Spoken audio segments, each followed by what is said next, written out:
And welcome into the Wednesday edition. Robby and Rexrode here on 102.5 The Game. Robby Stanley alongside Connor Newt and Ian Safar here with you on this Wednesday morning. Joe Rexrode out for the rest of this week on vacation. He will be back coming up on Monday. We are live from our Busy Bee Plumbing, Heating, and Air Conditioning Game Nashville studios. Home of the $99 yearly Beehive membership with a buzz is always about great service. And look, I think every day, good day to check out our video streaming options, YouTube. We're live on Twitter, all those things. Today, maybe more so than most. We get the AC out in here today. It's all right now. By the time 8:30 rolls around, Ian, you may look on that video stream. Yep. May not be any shirts on me and Connor. I don't know if it's a good thing or a bad thing. I usually have to tell Rexrode to calm down and keep his shirt on. Shirt's off. He's excited, to show off that bod of his, but I have summer bod right now. Could be rough today. I'll be just fine. Could be rough today. Already, I believe, 78 degrees. Once that sun starts to peak up, we'll see. See how it goes in there. But I know Big Joe, if they're coming in later today, which hope it's fixed by then, because I don't know if he's going to be able to operate in here. I mean, he comes in here every morning and looks at it, and it's like 73 degrees. And cranks that sucker down. Oh, my God. Let's get it down to about 65 in here if you don't mind. So I don't know if he's going to be able to function today. Poor guy. Connor, how we doing? I'm good. I'm still you were joking that I'm kind of fed up here with waking up at 4:30. That may be partially true, but I'm happy to be here with you. So the payoff is worth it. Well, anytime you get to see me and Ian, it's a good day for you. It is we're just getting you ready for school. Yep, good day for you. Yeah, it's my last week before I go back. Do you have an 8 o'clock class next week? I don't. Thank Good goodness. My earliest is like 9:40. Okay. So I'll sleep a little bit. There we go. Yeah. Remember, I signed up for an 8 o'clock class, Ian, the first semester of college. It was not my first semester. I think it was my second year, sophomore year of college. I did that. Yeah. Yeah. So it took me a little bit to realize. And then I was like, okay. It's like, what am I doing? Maybe it was my second semester. I can't remember, but I was like, never again. Yeah, no, I did it once. I think it was my second semester also. And then I was like, yeah, I'm good. I don't really. Well, there came a point again. later in my college career where I don't think my day even started until about 1:40. I was like, all right, let's get in here.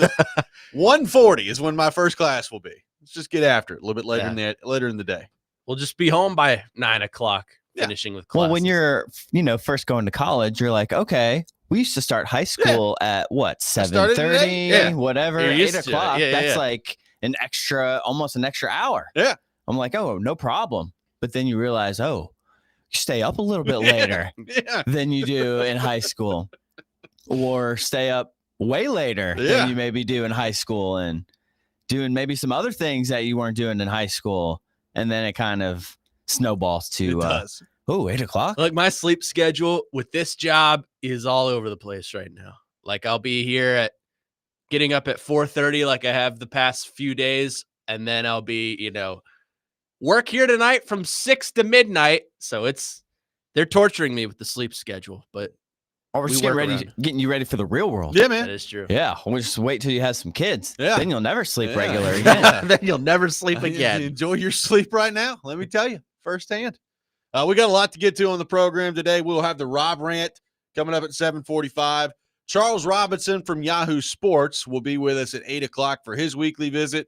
Normally on Thursdays, the Titans practice schedule throwing some things off this week, and we'll have Kuharski tomorrow on the show. So looking forward to that. Charles coming up at 8 later today. Taking your thoughts in the meantime, 615-737-1025. We talked about a quarterback decision in the AFC South yesterday, and then it was made about 30 minutes after we got off the show yesterday. We'll get into that a little bit later in the program as well. But we begin with Brian Callahan being asked about Jeffrey Simmons and his scuffle with Cam Ward. And I promise you, we're not going to spend a whole lot of time talking about the scuffle today. Please, but no. I did find the answer that Brian Callahan gave to Paul Kuharski about why Jeffrey Simmons wasn't thrown out of practice pretty interesting. So there's a lot that went down at practice yesterday. Jeffrey Simmons addressed the media. I'm sure we'll have some of that audio a little bit later.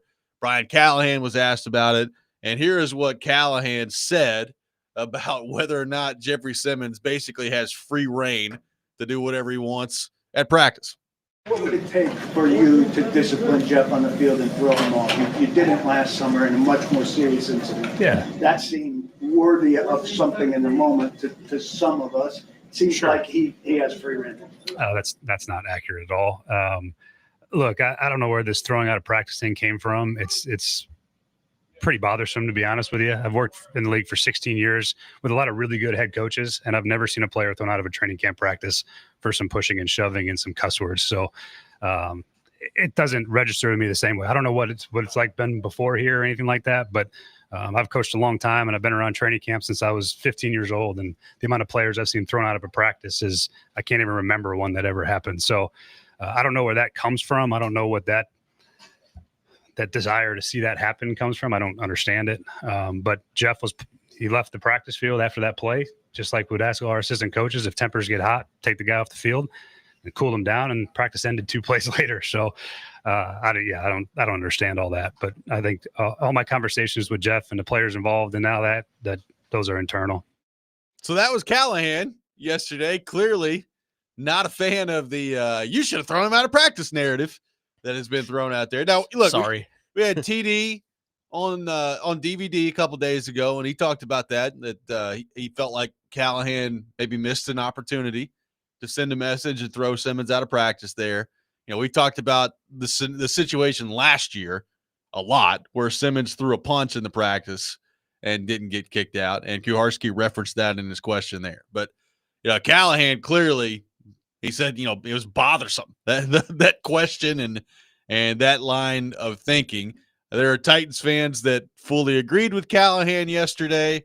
There are some Titans fans that responded to that clip and did not agree with Brian Callahan and thought that he's letting Jeffrey Simmons get away with too much stuff. So what did you make of Callahan's answer there, Connor, of a coach who is clearly upset by this narrative of he's just not throwing people out of practice, and said that as long as he's been in the NFL, he doesn't remember anybody getting thrown out of a practice for, as he put it, pushing, shoving, and a few cuss words.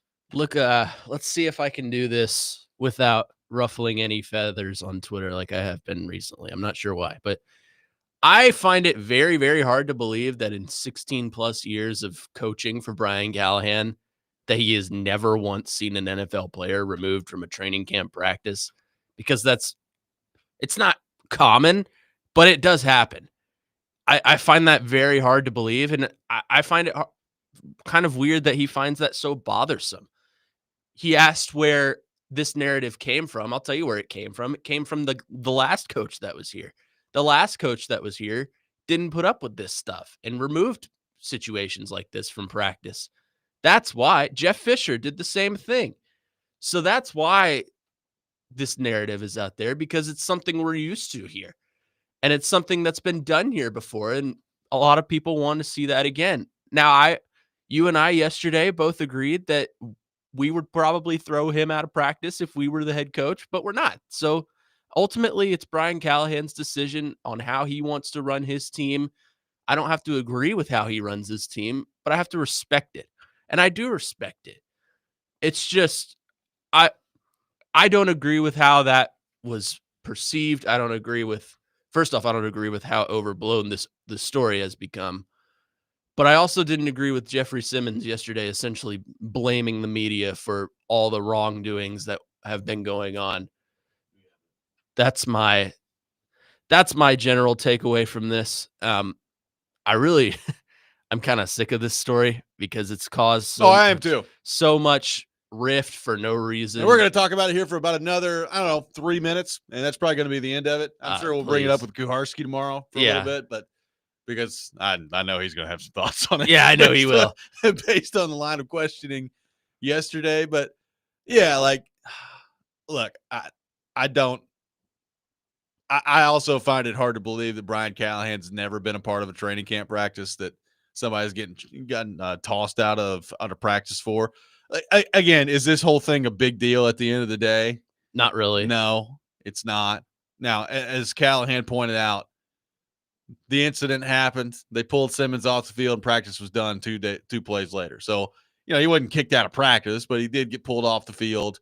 And then before you could turn around, practice was over at that point. I just found his answer pretty interesting in terms of being as bothered by, he's clearly aware of that narrative out there of like he just won't throw people out of practice and won't hold people, the accountability question that we talked about a lot last year, particularly when Simmons was throwing a punch at somebody in practice and they had the officials there, and the officials were basically like, hey, this was a game, he'd be thrown out. So like from a coaching standpoint, I understand the idea of like you only get so many practice days and so much work with your team. So let's not waste time by throwing one of your best players out. Let's take advantage of all those reps. But I do think every now and then you have to send a message if you're the head coach and say that this line of behavior that will cost you in a game, 15-yard personal foul penalties is not acceptable. Now, Jeffrey Simmons was also asked about this yesterday, and as Connor said, took an interesting approach to his answer. Here's what Jeffrey Simmons had to say when asked about the incident between he and Cam Ward. I'm going to address it. At the end of the day, quarterback, hands off the quarterback. Anybody on this team know, everybody in that locker room know, I love the hell out of my guys. Happened at practice. People on the outside, you guys, y'all blowing it up. Shouldn't get blown up. The training camp, temper flares, move on. At the end of the day, can't touch the quarterback. It's the same thing. If we joint practice and somebody touch our quarterback, trust me, I'm going to be the first one in there. So I respect the hell out of our offense for having their quarterback back, having our quarterback back. But at the end of the day, it's football. We, offensive line, defensive line, trenches, it's hot. Temper flare, we all tired. At the end of the day, we family. We moved on from it. We're not going to keep talking about it each and every day. It happened yesterday. We came back to work as a team. Yesterday, we left it on the field. Came back, got the correction, moved on. So I'm done talking about it. That's it. Any football questions, that's that. So hands off the quarterback. You Next put your question. hands on the quarterback. Next question. And it's our fault. Anybody got a football question? That's a football question, Jeff. So that was the exchange between Simmons and Kuharski yesterday. And look, you say what you will about Kuharski, say what you will about Simmons. And look, I have no doubt that Jeffrey Simmons and Cam Ward and all these guys have moved on from it. I would hope that they've moved on from it, and I am certainly ready to move on from it, which we are going to do here in just a few minutes. I will say, though, if you're Jeffrey Simmons, I don't know that you could start your answer by saying, yeah, hands on the quarterback. I know that you can't do that. And then talk about how the media is blowing it up when you put the hands on the quarterback. I'm like, well, is the media blowing up, or did you, you're the veteran player, you said that you know better than putting the hands on the quarterback, and yet you put your hands on the quarterback. Right. So that's what I keep coming back to in this whole thing here. Jeffrey Simmons clearly is not going to talk about this anymore, but I did find the exchange between him and Kuharski pretty funny. Look, I got on Chase and Big Joe yesterday. They called me and asked for my reaction, and maybe I said some things that were pretty reactionary, and I was kind of hot. I had just come from practice. It was 185 degrees outside. So I'm not here to judge Brian Callahan or Jeffrey Simmons as people. I think they are both probably really great people. The only thing I am judging is what they put out there. And when you blame the media for what you did, and same for Callahan, when you blame the media for not holding you accountable or holding you accountable for not being accountable, then that's going to be put under a microscope and we're going to talk about it. Now, I understand the narrative that's come out there that the media has completely overblown this, which I think is partially true. This is such a non-story, in my opinion. And once actual football starts, then I don't think we'll ever revisit this again until a fight breaks out next summer. But I think people are misinterpreting this as the media is bashing Callahan and bashing Simmons for their character, and we don't like them around here. And that's not at all true. We are putting this under a microscope because it's a story. It's one of your leaders went after another one of your leaders and didn't take full responsibility for it. That's all this is. And quite frankly, I'm ready to move on from it. I'm done talking about it. I want to talk about actual football. That's just kind of where I am. I know you're probably the same way, Robby.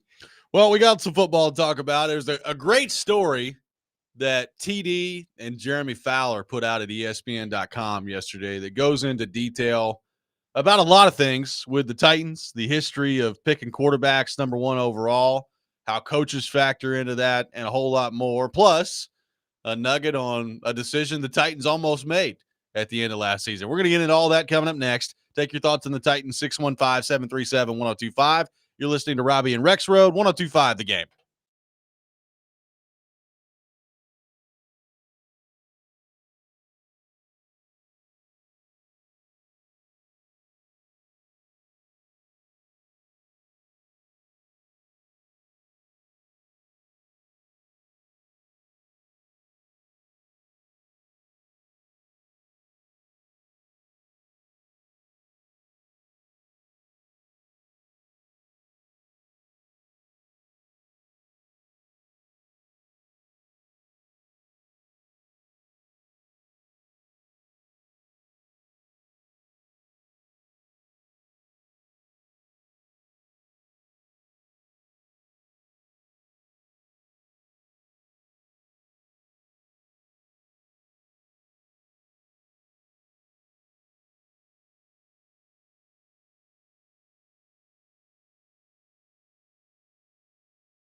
Welcome back in, Robby and Rexrode, 1025 The Game. Taking your thoughts on the Titans on our phone and text lines driven by WilsonCountyHyundai.com. 615-737-1025 is our phone number. There's a really good story done at ESPN.com yesterday that Teron Davenport, Jeremy Fowler came out with. We'll have TD on our show a little bit later this week on Friday to discuss it because it's really good stuff. Lots of good information in here about number 1 overall picks at quarterback, what the Titans are trying to do to make sure that Cam Ward works, kind of the overarching view and plan for the Titans. And, of course, Connor, a decision that looks like they almost came to at the end of last year, or at least gave consideration to, and that is Brian Callahan as head coach. Did it just make more sense to move on and clean house totally after they fired Rand Carthon last year? Now, full disclosure, if you've listened to this program for a while, you know that at the end of last year, that was my plan of action of, hey, if you're going to fire Rand Carthon, you might as well just fire Brian Callahan too, and let's just start this thing all over again and get on the same timeline. They didn't do that, but TD and Jeremy Fowler put it out there, and I'll just read a couple of graphs from it. Quote, there was consideration given to completely cleaning house and sending Callahan on his way, along with Carthon, multiple Titan sources confirmed. Callahan and Carthon had a close relationship, and having the number 1 pick gave Tennessee an opportunity to bring in a new general manager, coach, and rookie quarterback all at the same time. But the front office took an honest look at the talent on the roster and factored that into Callahan's record in his first season. The front office didn't lose sight of Callahan being one of the league's in-demand coaching candidates when the Titans hired him. And then, there's a quote from Brinker in here about, looking at the roster and feeling like Brian Callahan's going to get to the point where they think he can get to and all those different things. So with that in the background, Connor, like, I don't think anybody's necessarily surprised by that. Like when you go 3-14 and you fire your general manager, I would imagine there's probably going to be at least some consideration given to firing the head coach. This article also points out, just how difficult it is for coaches who are already on the team that are entering into their, whether it's second year, third year, whatever it is, with a rookie quarterback, and just what the turnover rate looks like there. I mean, the Caleb Williams led Bears and the Bryce Young led Panthers are featured in this story a lot. And both of those teams fired their coach in the rookie years of those quarterbacks. Now, that's not necessarily an indicator, and maybe you could argue that that's a warning for the Titans to not follow in the footsteps of the Panthers and the Bears.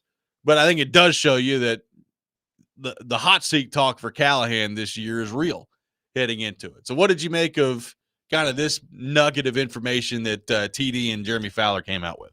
What I made from it was Amy still has a quick trigger. She was this close to pulling the trigger, and it took Brinker and Borgazzi to convince her that, hey, we're drafting a quarterback number 1. You should probably keep the coach we brought in to develop a quarterback around to develop said quarterback. Now, that saying, if he goes in to this season and wins 1 game in the first 7 and loses to Mike Vrabel and the Patriots, he's probably going to get fired, right? But it does show you that the hot seat narrative is alive and well. Do we want it to be that way? No, of course not. I want this coach to be here as long as possible if he does a good job. But it shows you that not everything is hunky-dory in Titan land, and, things aren't going well. So I have faith in Brian Callahan to develop the quarterback. I have faith in the quarterback to help develop Brian Callahan. But it does show you that there are things going on, and the narrative that Brian Callahan is completely safe from his job is not entirely true.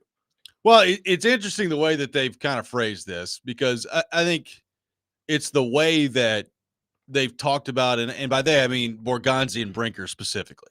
It's the way that they have kind of couched all of this, not just related to the coaching staff, but really the whole team, the team as a whole. And they've talked about just improving, right? Like Borgazzi and Brinker, nor should they. They're not going to throw out some win total that Brian Callahan's got to get to in order to keep his job. And this was the quote Borgazzi had in the piece. Quote, I'm not really big into expectations. I just want to see growth. I want to see competition and discipline and start to come together as a team. Are we getting better? So that's kind of the baseline, I think, of what they're looking for. And it's not dissimilar to anything we've really talked about. Like, as it goes on here, does this start to look like a better coached football team, knowing all the while that the roster right now is just not in a spot where they're going to be overly competitive?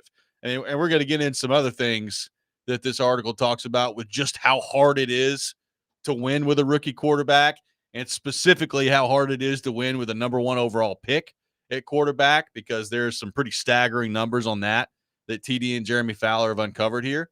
But like I said this yesterday, like the conversation around Callahan isn't going anywhere. It's going to be something that we talk about a lot throughout the course of the regular season.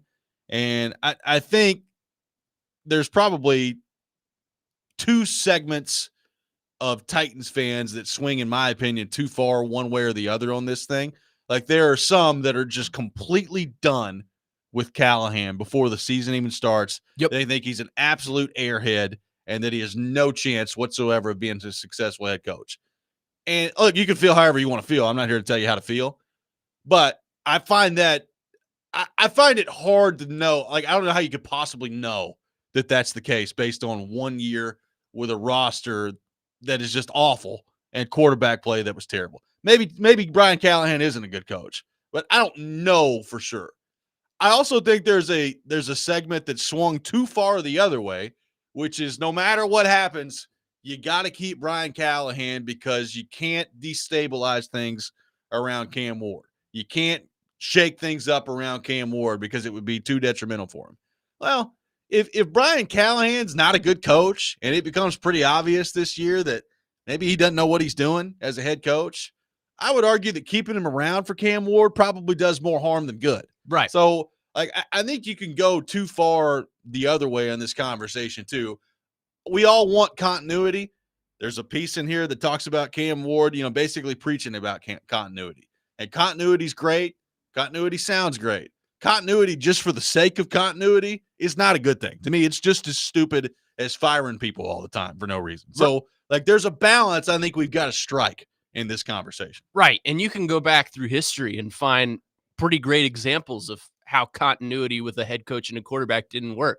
Recently, as Bryce Young, number 1 overall pick, they paired him with Frank Reich, didn't work. Caleb Williams was paired with Matt Eberflus. They fired him midway through the season. Urban Meyer was paired with Trevor Lawrence. He was fired midway through the season. And look, I was one of those. I said this back in April before they even drafted Cam Ward. I said if the Titans draft Cam Ward, then statistically it would be safer to commit to Callahan if he's a good coach for the next 2 to 3 years to develop Cam Ward as a quarterback. That said, I can also recognize that if Brian Callahan is just not a good coach and doesn't, like you said, doesn't know what he's doing, calling these plays and being a head coach, then it's probably best to move on. But you can look back through history and see how continuity either plays into or, destroys a quarterback. There's plenty of examples out there of how continuity grew a quarterback. Look at Josh Allen and Patrick Mahomes and Lamar Jackson. The great quarterbacks of this league all have stability with their coaches. Do I think stability would be great for Cam Ward? Yeah, if Brian Callahan turns out to be a good coach and knows what he's doing. But if he's on the other side of the spectrum and has no clue what he's doing and is only harming Cam Ward, then yes, I think it would be best to move on. 615-737-1025, our phone number. A lot more points to get to that this article that TD and Jeremy Fowler put out there really touch on. We will do that. We will take your thoughts on all this as well on our phone and text lines driven by WilsonCountyHyundai.com. You're listening to Robby and Rexrode, 1025 The Game.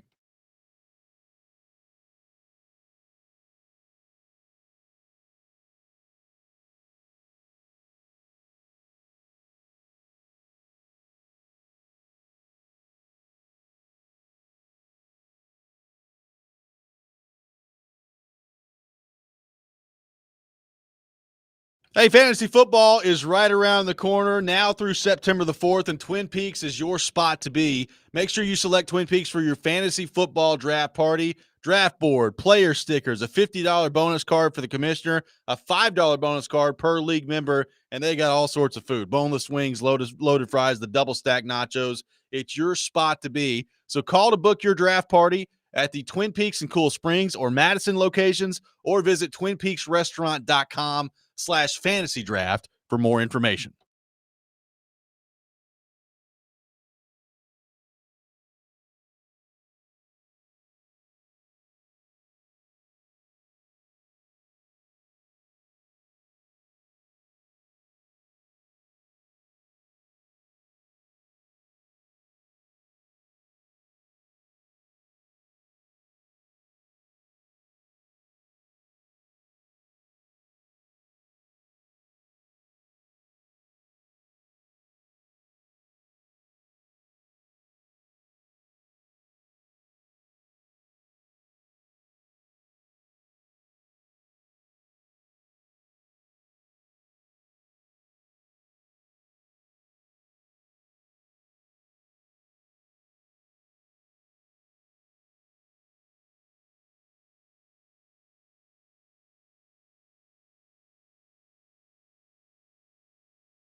that were selected number one, them and their head coach didn't make it to year two. I'm not saying that's going to happen here, but I know you have the confidence that it won't.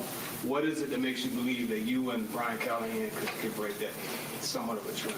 I just think he's going to put me in the best position to succeed. And that's what my quarterback coach, Coach Bo, and the OC, Coach Nick. I'm trying to play as long as I can for Tennessee with those three guys at the helm. Those guys, they continuously give me feedback, even when I don't want feedback, and they continuously get me better. When I ask questions, they answer every question to the little detail as much as I need it. So I'm blessed to have those three, in the same room with me. They push me to be great. I want to be one of the best quarterbacks in the NFL, and I just think the more that we continuously build our relationship, us three, Coach Callahan, continuously getting to know what I like on the field, when I like it on the field, then me also being smart with the ball and gaining that trust every day from him to have those play calls, whether he wants to go deep or do quick game. I just think he's going to end up helping all three of us out in the long run. That's Cam Ward last week on the idea of stability and keeping Brian Callahan in the fold, and his charge to do that now is the number one overall pick. Taking your thoughts on our phone and text lines driven by WilsonCountyHyundai.com. Really good piece from Teron Davenport and Jeremy Fowler on the Tennessee Titans. We're breaking it down here on the show. Let's head to our 1025 The Game phone line driven by WilsonCountyHyundai.com. Welcome in Jared in Spring Hill to the program. Jared, good morning. Thank you for calling in. Hey, good morning. I saw this kind of story yesterday, and Robby, I was right there with you whenever you were saying last year that if you're going to fire Callahan, Carthon, you might as well go ahead and make it a package deal with Callahan as well. And I know and I thought that this was kind of already table talk, that Brinker had already had the inspiration to get rid of Callahan before the story broke. But I really hope, for Callahan's sake, again, I wouldn't have kept him, but I really hope for Callahan's sake that there are clear and defined measurable goals for him, and that it's not going to be left up to any type of subjectivity, because, again, once you have this narrative out there that, oh, well, we were almost, or we had considered, to me, you just kind of let it in you're letting way too many people in to kind of see how the sausage is made. And plus, trust me, I felt like there was plenty of evidence and results last year to fire Callahan on, between the terrible special teams, the lack of points in the second half, to me not being able to adjust the types of game plans. I mean, to me, that would be a lot. And I didn't think he earned the right to, hey, look, whatever happened to Will Levis, let's exonerate you and let's go put you into another one. But again, I hope he gets a fair shot this year, and it's measurable and it's defined. And, again, it's not left up to Brinker, because I feel like if Brinker does have that, if that door is cracked a little bit, I feel like Brinker boy will kick it in. Tighten up, fellas. Thank you, Jared. Appreciate the call.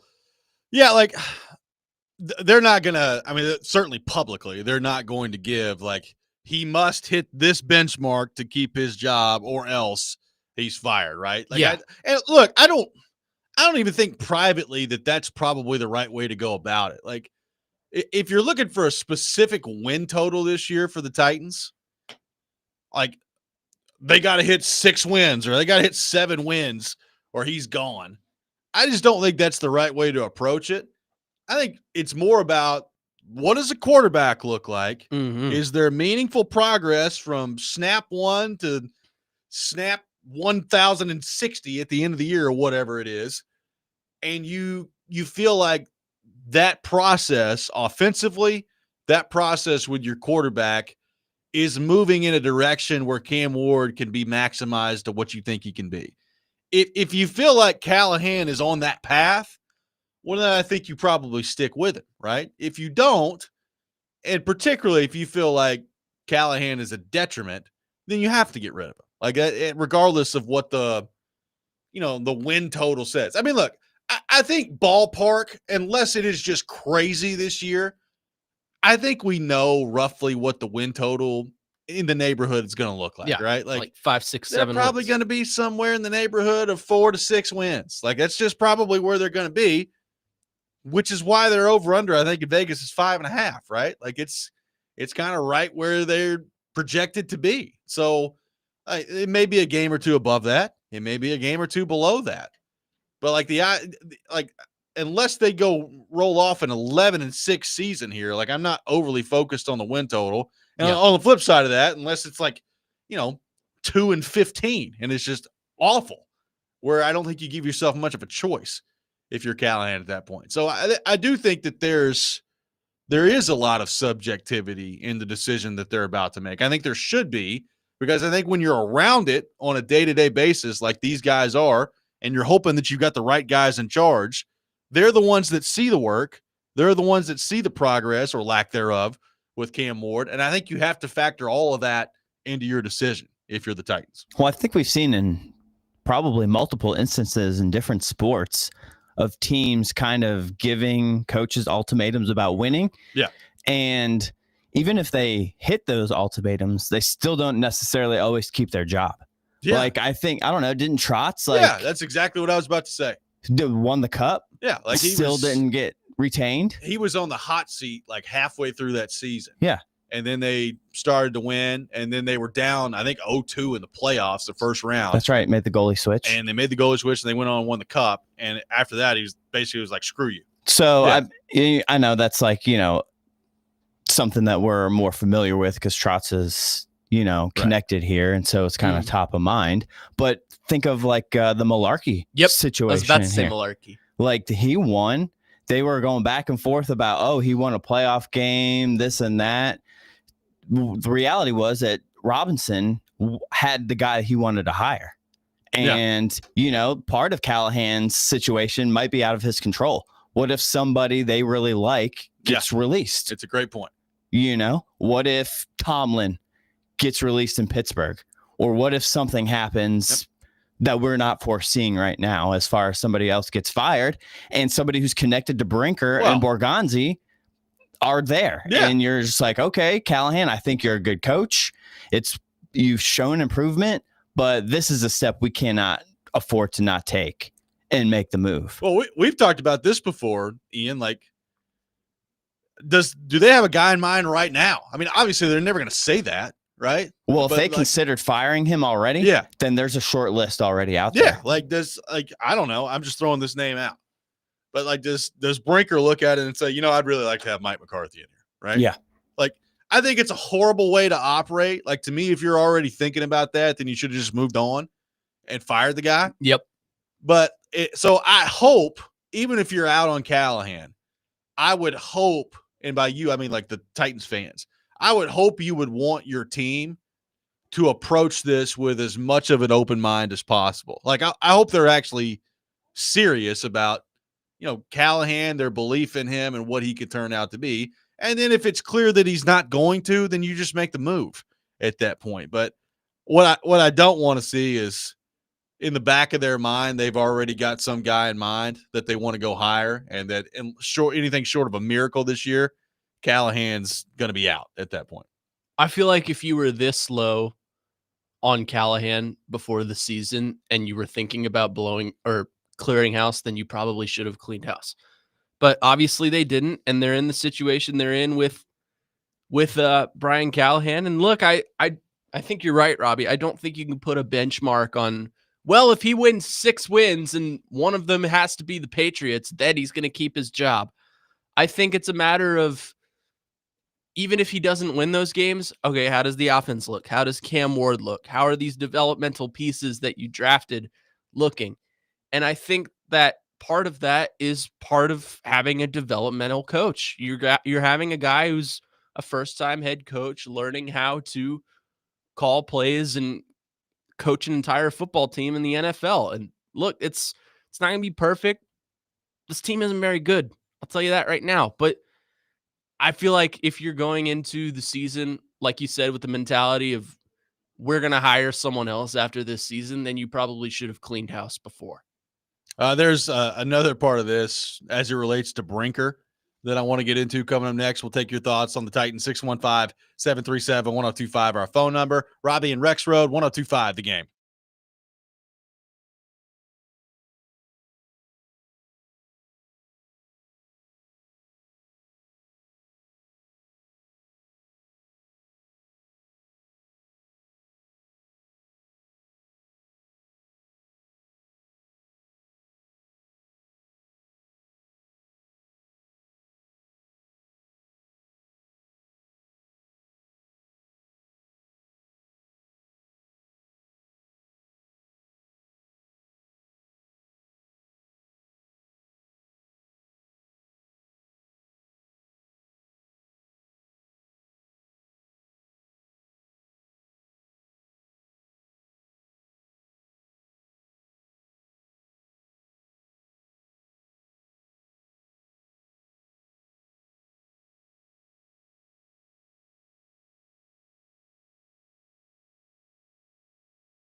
had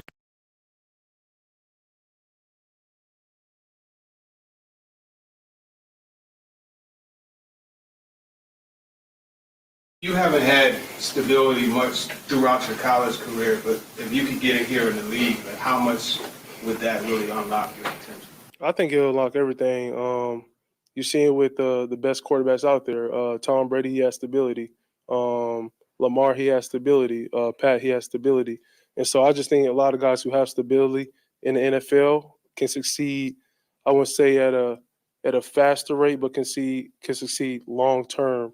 And I just think that's what we need in Tennessee. We haven't had that in a long time, but I think the guys we have right here, offensively and defensive side, I think we got the stability to do it.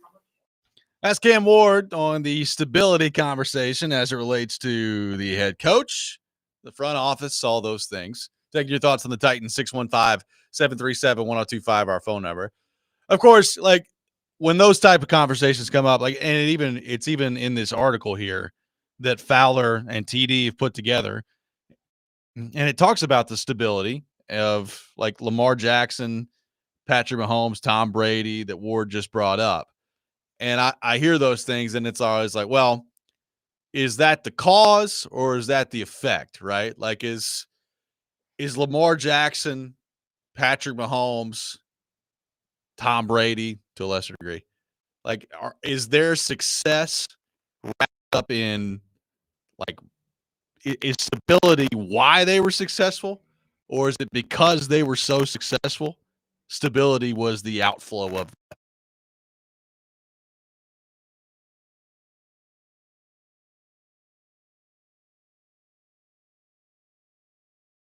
quarterback play? That's probably going to be conducive to your coach hanging around, right?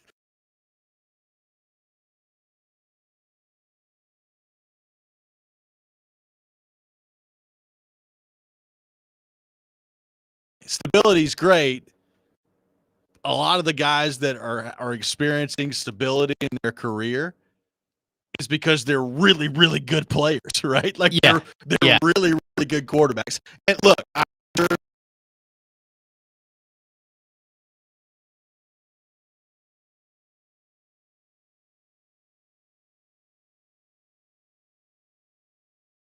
you've got to get to first that leads to the stability, I guess is my point. Like you're not getting stability.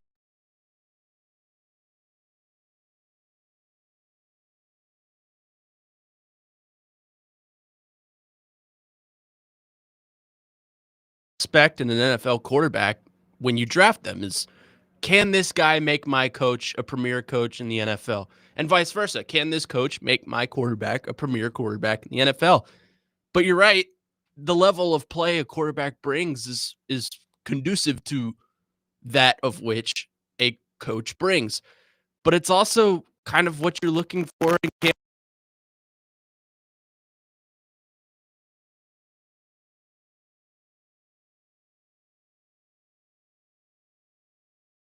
Right. You're kind of looking for what Cam Ward can do.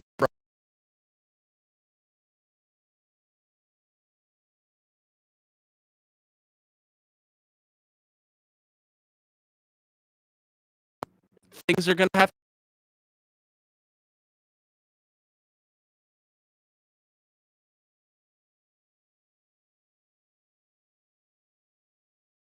the structure that the Titans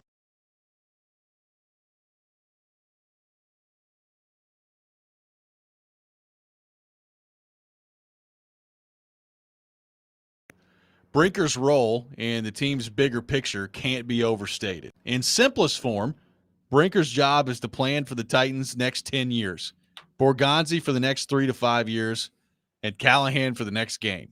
So it's talking about, like, you know, Brinker being like the overarching, we got ourselves a 10-year plan, and it's my job to be the caretaker of that. And Borgonzi worried about, you know, roster building for the next 3 to 5 years. And, you know, Callahan is day to day in the thick of it. It's like, well, you know, Brinker, we talked about this at the time when they fired Carthon. You know, Breaker was a part of all that too, right? Like Breaker was a part of the L'Jarius Sneed trade, which is why I don't understand why he's getting off scot-free. Well, in this whole that's thing. the thing. Like, it's like, okay, you know, technically now it's a new regime, and you've got Brinker, Borgonzi, and they're running things here. And if you brought in, Ziegler and Reggie McKenzie and kind of this whole front office setup that they got right now, and I've got an open mind to it. I hope it works. But Brinker was also here before and was a part of some of these bad decisions that were going on. And look, we can sit here and nitpick and say, assign percentage blame to it. Like, how much was he involved with L'Jarius Sneed? How much was he involved with, Will Levis and all this other stuff? We can do that. But the bottom line is he was a part of the decision making. And we've talked with Charles Robinson about that too. So I'm not willing, and I would hope Amy Adams Strunk is not willing to just sit back and be like, Chad, this is your show, no questions asked for the next 5-6 years. Like, we talk about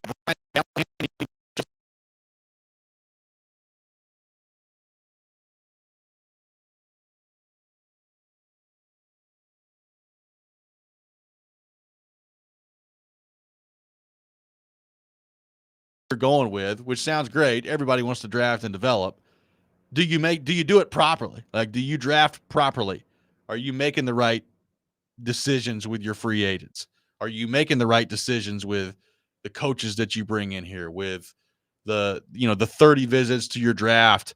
Are you bringing in the right guys that lead to depth on your football team and a draft class that you could stack up year after year, that in totality, you're not going to hit on all of them, but in totality, bring this team back to being a team that's competitive? I mean, to me, there's a lot on Brinker the next few years here too. And I'm not willing, and I hope the Titans aren't willing to just sit back and be like, hey man, it's your show for the next 7 years. Show me what you can do. Like, you got to demonstrate something. Yeah.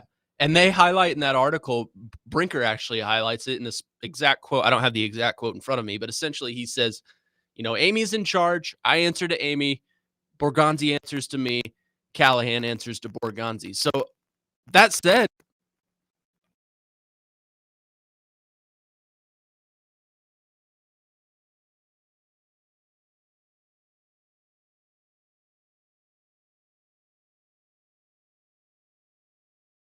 Callahan ultimately are coming down to Chad Brinker. And I don't think he's free from any blame like he thinks he is. 615-737-1025 is our phone number, 615-737-1025. We'll continue the discussion on the Titans. Charles Robinson coming up at 8 o'clock for his weekly visit. We'll get into all things NFL with him. All that ahead. Robby and Rexrode, 1025, The Game.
Hour number 2, Robby and Rexrode, 102.5 The Game. Robby Stanley alongside Connor Newt, Ian Safar here with you on this Wednesday morning. Charles Robinson from Yahoo Sports will be with us at 8 o'clock. We'll get into all things NFL with him. We are live from our Busy Bee Plumbing, Heating, and Air Conditioning Game Nashville studios.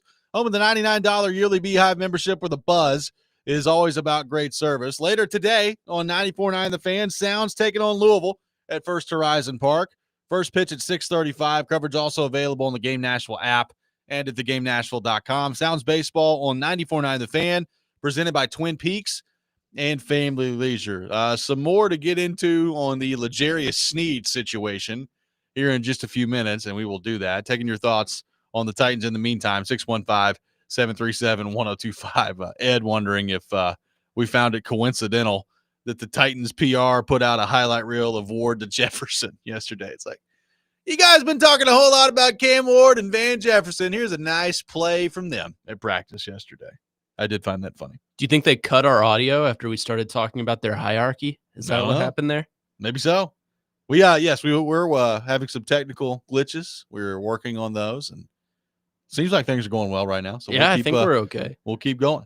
Taking your thoughts on the Titans, 615-737-1025. We've discussed a lot of different things from this article that TD and Jeremy Fowler put together at ESPN.com. There's a lot in here. I mean, we could probably spend an entire show on it. We're not. I'd encourage you to go read the article because it you can't really do it justice talking about it on the radio. I will say, though, there's a stat in here that they've put together from ESPN research that I guess I'm not shocked by when you really think about it, but it does highlight, I think, exactly what the challenge is for the Titans this year. And it's the most rookie wins by a number 1 overall quarterback pick. And this goes from 1967 until now. So that's a pretty healthy body of sample size that we're talking about. The most successful number 1 overall quarterback pick in their rookie year by just win total, if you're just measuring wins, is Andrew Luck back in 2012 with the Colts. They won 11 games that year as a rookie. Sam Bradford of the Rams in 2010 is actually second best in that time period, and they won 7. Then there's a whole bunch of guys at 6, like, Mayfield and Jameis Winston and Cam Newton. Goes all the way back to Jim Plunkett with the Patriots. So it shows you how hard it is when you're a number 1 overall pick at quarterback to come in and immediately elevate the team. And when you really think about it, it's like, well, if you're the number 1 overall pick at quarterback, that means you are going to the worst team in the NFL. And there's generally a lot of work to do with that roster. Now, I heard the guys on DVD talking about this yesterday, and it's a good point. Like, Andrew Luck, yes, individually was really, really good. Yeah. And was ready to play in the NFL at a pretty high level immediately. Also, that team, the Colts had some pretty good pieces already in place on that team. The year before, they were so bad because Peyton Manning couldn't play. Peyton Manning was dealing with the neck issue, which he eventually had surgery on and then came back and played pretty high-level football for the Denver Broncos for a few years after that. So, there were some pretty good pieces that were already in place in Indianapolis, and Andrew Luck had the luxury of stepping into that.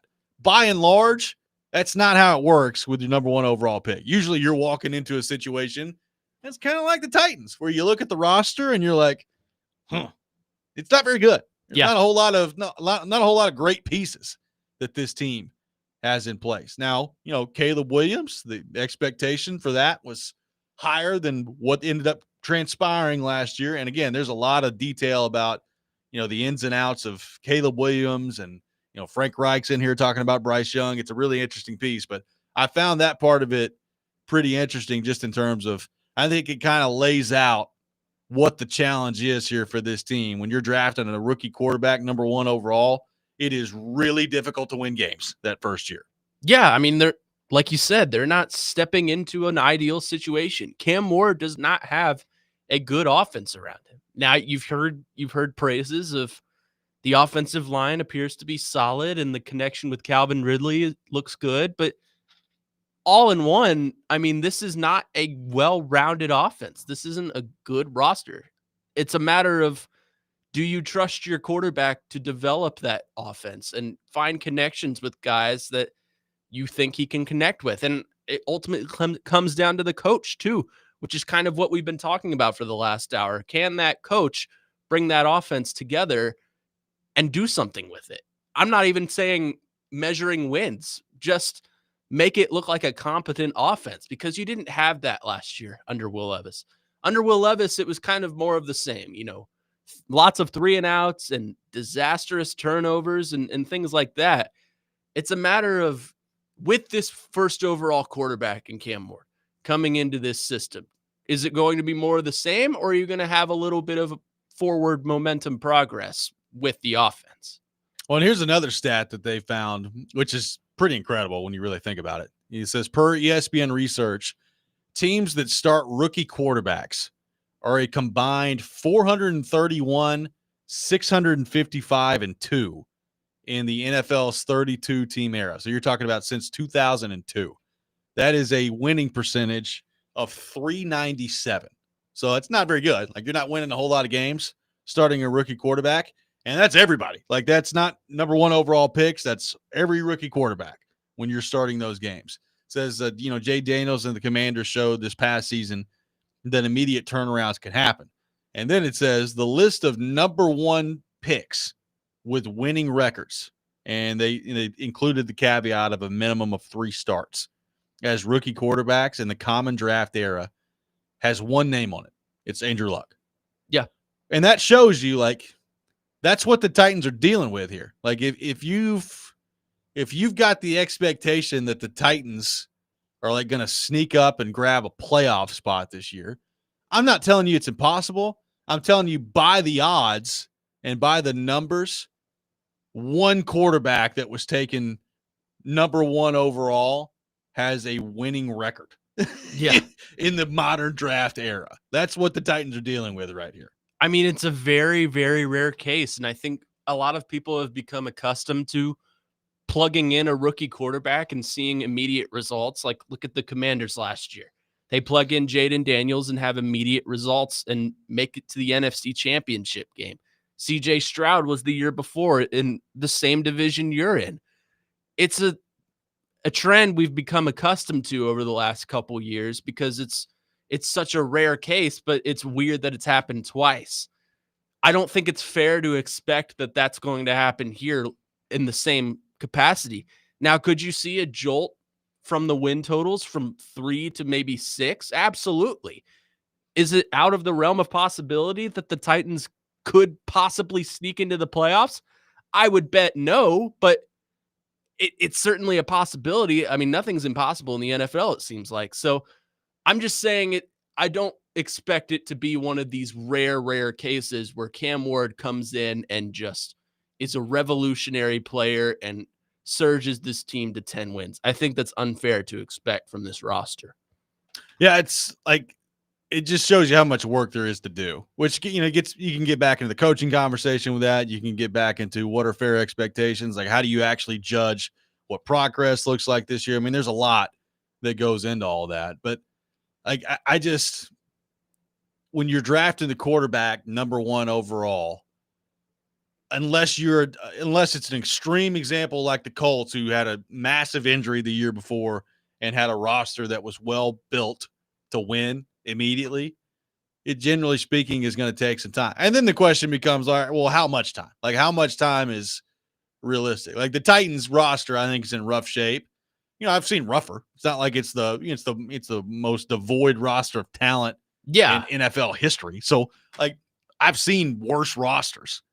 I've seen worse rosters for the Titans than the one that they've got right now. If you want to go back to the Wizenhunt days and before that, like, they've had some pretty brutal rosters Dexter McCluster, baby, out there. So, like, it's not like they're just totally devoid of talent, but I think when you factor in where they're coming from with the number one overall pick, the conference that they play in, the AFC, which I think is pretty loaded, especially the quarterback talent. Yeah, the quarterback talent's unreal in this conference. Like, it's a high bar.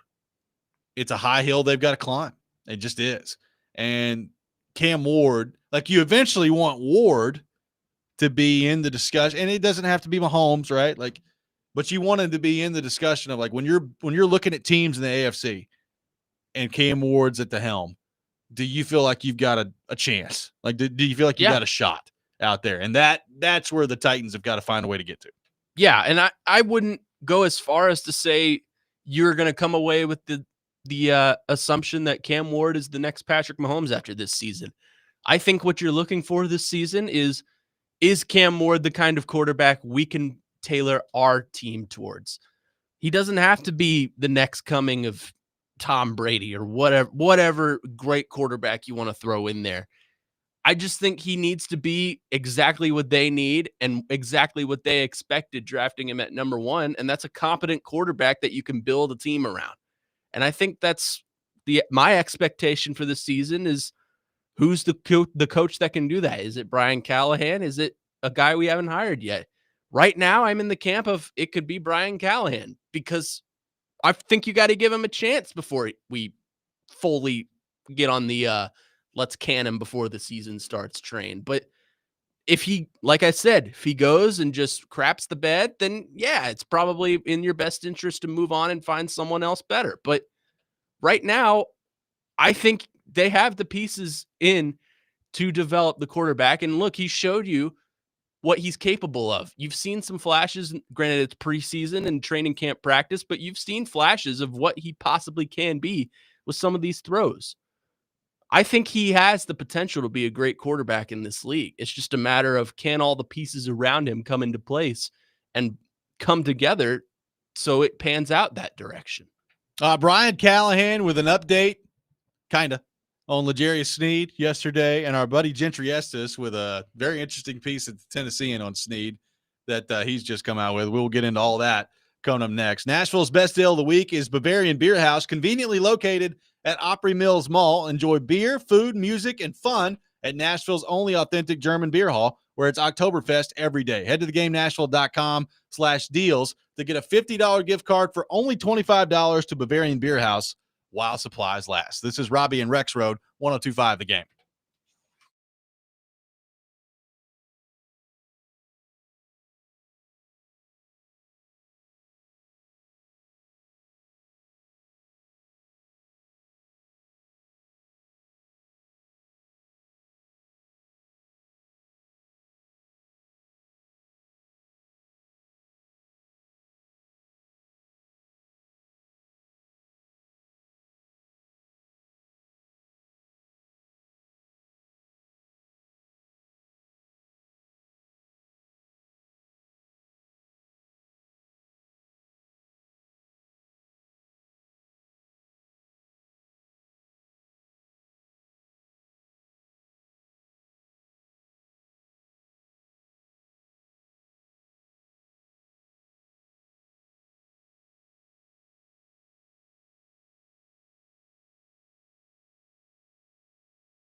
What is the plan with L'Jarius? Is there any hope that he can start working his way, clear the physical this week, or what's the schedule looking for him? Yeah, there's some hope that's the case. Maybe we'll see where he's at tomorrow. I think one more time, and then there's a chance that happens pretty soon. But I'm refraining from any definitive statements on it for the moment. But I'm hopeful that happens soon. That's Brian Callahan yesterday updating the status, kind of L'Jarius Sneed, basically saying they're still in wait and see mode. They said they're hopeful. There's a chance maybe he can come off PUP soon, but he's not going to make any definitive statements about it. So we talked about Sneed a little bit yesterday. Here we are, the final preseason games in 2 days, and then it's roster cut down day, and then it's time to get going for real and to prepare for Denver. And a couple weeks you're playing an NFL regular season game. So you got all that in the backdrop, and L'Jarius Sneed still has not sniffed the field so far in training camp in any meaningful scenario. Callahan was talking yesterday about, he's out there running. It's not like he's not doing anything. It's like, well, that's great, but you have to be able to play football. Yeah, playing football playing and football? working out on the field are two different things. So we'll see what happens on that front. Gentry Estes has come out with a nice piece at the Tennessean this morning, and it talks a lot about basically how much money Sneed's making to not play football, right? He's the second highest paid cornerback in the league right now, and the Titans aren't getting anything from him. And it is interesting. He went on that TV interview a couple months ago now at this point, I think down there in Louisiana, and talked about how he was as healthy as he's ever been. I'm feeling as healthy as I've been, good to go. And he's been none of that so far. So it's the same old conversation with him. I know Titans fans are sick of it. And they're like, is he ever going to be back on the field? It is kind of amazing. I feel like we're probably not talking enough about how have we gone from at the beginning of camp, being pretty hopeful about where he's at with his status, and him a couple months ago talking about being as healthy as he's been. And now here we are weeks into camp, and he's no closer to getting on the field than he has been, it seems like. To the point where Callahan is still I hope. I'm hopeful that happens in the next few days, but I don't really know. That's basically what he said yesterday. Yeah. Not to restate the conversation we had yesterday about L'Jarius Sneed, but I don't expect him to be ready for week 1. At this rate, he's played 0 football this summer. He's out there conditioning, I guess, which he should be doing anyway as an NFL player, but I don't expect to see him out there ready for week 1 just because of the lack of participation he's had in practice and the lack of actual football he's gotten done. And that's nothing on the knock of the character, or not even character, the skill level I think L'Jarius Sneed is capable of. I think if they get him to the level that they traded him for, then he's going to be pretty good. But he hasn't been that since they've grabbed him. Last year was a disaster for him, and now you have these legal concerns and this injury that we still are very unclear about. It's just not looking good for L'Jarius Sneed for me. It's looking like it's just going to be a total disaster of a trade. And I know that the guy technically who executed the trade is not here anymore. Yeah, Rand Carthon. Now again, Chad Breaker was part of it. He's still here, so it's something to keep in mind there. But I wonder what that conversation was like when Borgonzi showed Brinker, up. Hey, it was him. We talked about that Sneed trade, and both of us were like, "Oh, I don't know if this is a good idea." And Brinker was like, "Hey, I'm glad to get rid of him," or "We want to bring him in. I'm not sure it's a great idea." Borgonzi's like, "Oh, no problem. Yeah. You take him." And now Borgonzi's got him. Like, "Hey, remember when we did that? That's probably not a great idea." Yeah. Now that I'm stuck with him here. Did Borgonzi ever, when he was considering taking the Titans job, did he look at it and say, "Man, L'Jarius Sneed's there. Crap. I have to find a way to get rid of that." I'm mostly joking there, but it's looking like a total. They're not going to get anything out of it. It's looking like they're going to get absolutely nothing. Zero. Yeah. Nothing. And it's not like that's as detrimental to your franchise as busting on a quarterback or anything like that. And again, the general manager who made the trade's already gone. But right now, it feels like whether he plays for them this year or not, which I'm still highly skeptical about. But even if he does, I'm skeptical it's going to be at a high level. it feels like we're just like waiting until the Titans can get rid of the contract, right? Like that's what we're waiting on. And which I think he has an out after this season. Yeah, like who knows what's going to happen with his legal situation? I have no idea. Number one, what the result of that is going to be, and number two, what the timeline of that is going to look like. So, I know people have talked about, if he's gets into trouble with that, could you get out of the contract? Like if it ends up being suspended by the NFL, could you get out of the contract there at that point if you're the Titans? Which I think they would. I think they would do that. But I have no way of knowing when or if that's going to happen. So in the meantime, it just kind of feels like everybody's waiting around until the Titans can get out of the L'Jarius Sneed contract and pay some money and go on. Like that's where we're at with it. It is like, it's not the AJ Brown trade. It's a pretty freaking awful trade. Yeah, it's for what they've gotten out of him so far, which is next to nothing. It's pretty awful. And it's just the latest in a stack of awful moves that have just crippled the Titans over the last 5-6 years. When you really stack them up in totality, it's pretty impressive. Like everything from AJ Brown to Isaiah Wilson to Caleb Farley. I don't need to relitigate all this. Titans fans know it.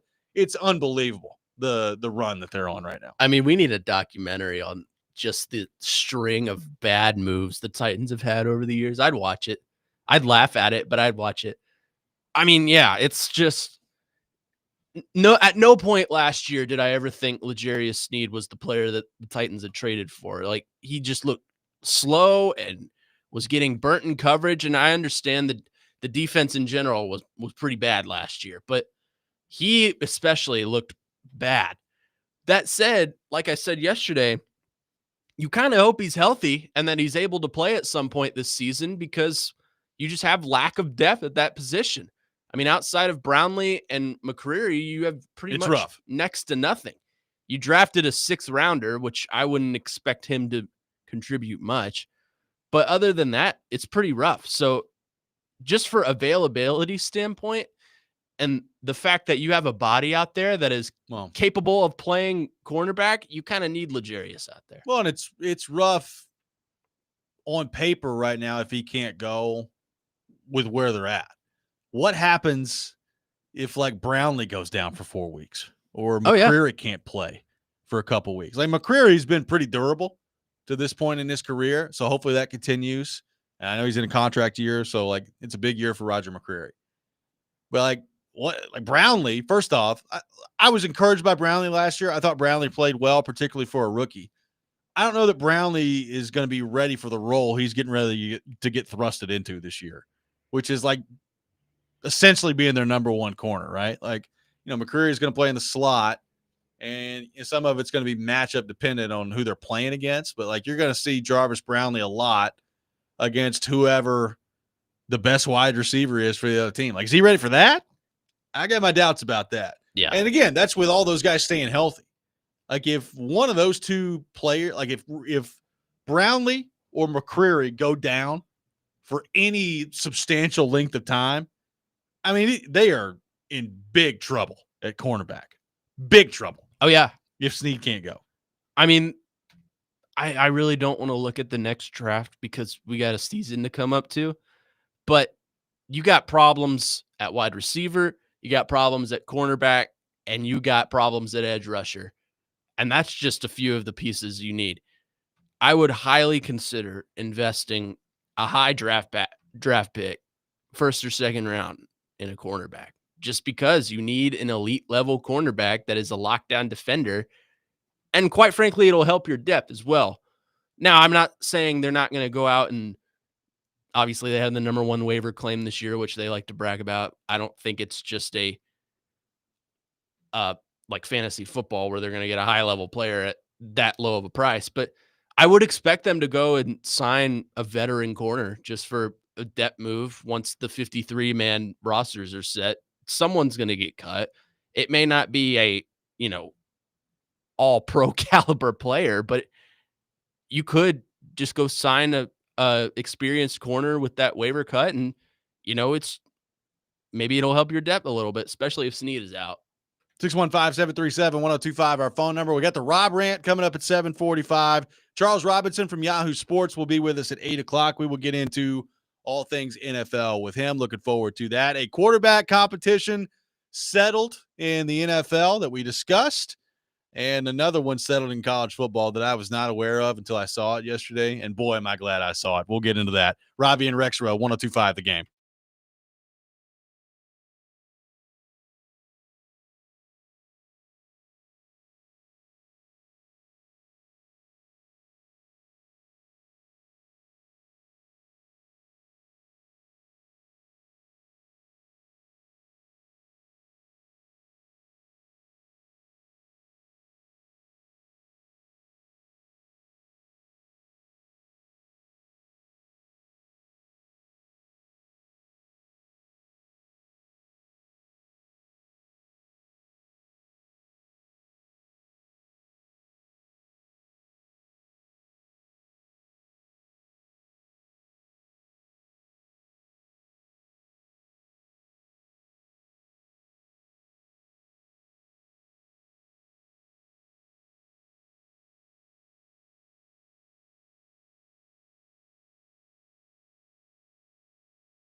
This fall, live at the Pinnacle at Nashville Yards, Tim McGraw will perform at Trinetics' Rock the Cradle. This event sure to be a great time, celebrating a great cause. Proceeds from the event will support newborns and moms at Ascension St. Thomas Midtown. Get your tickets at rockthecradlenashville.org. Taking your thoughts on the Titans, 615-737-1025. Elsewhere in the Titans division, the quarterback competition that we discussed yesterday has now been solidified.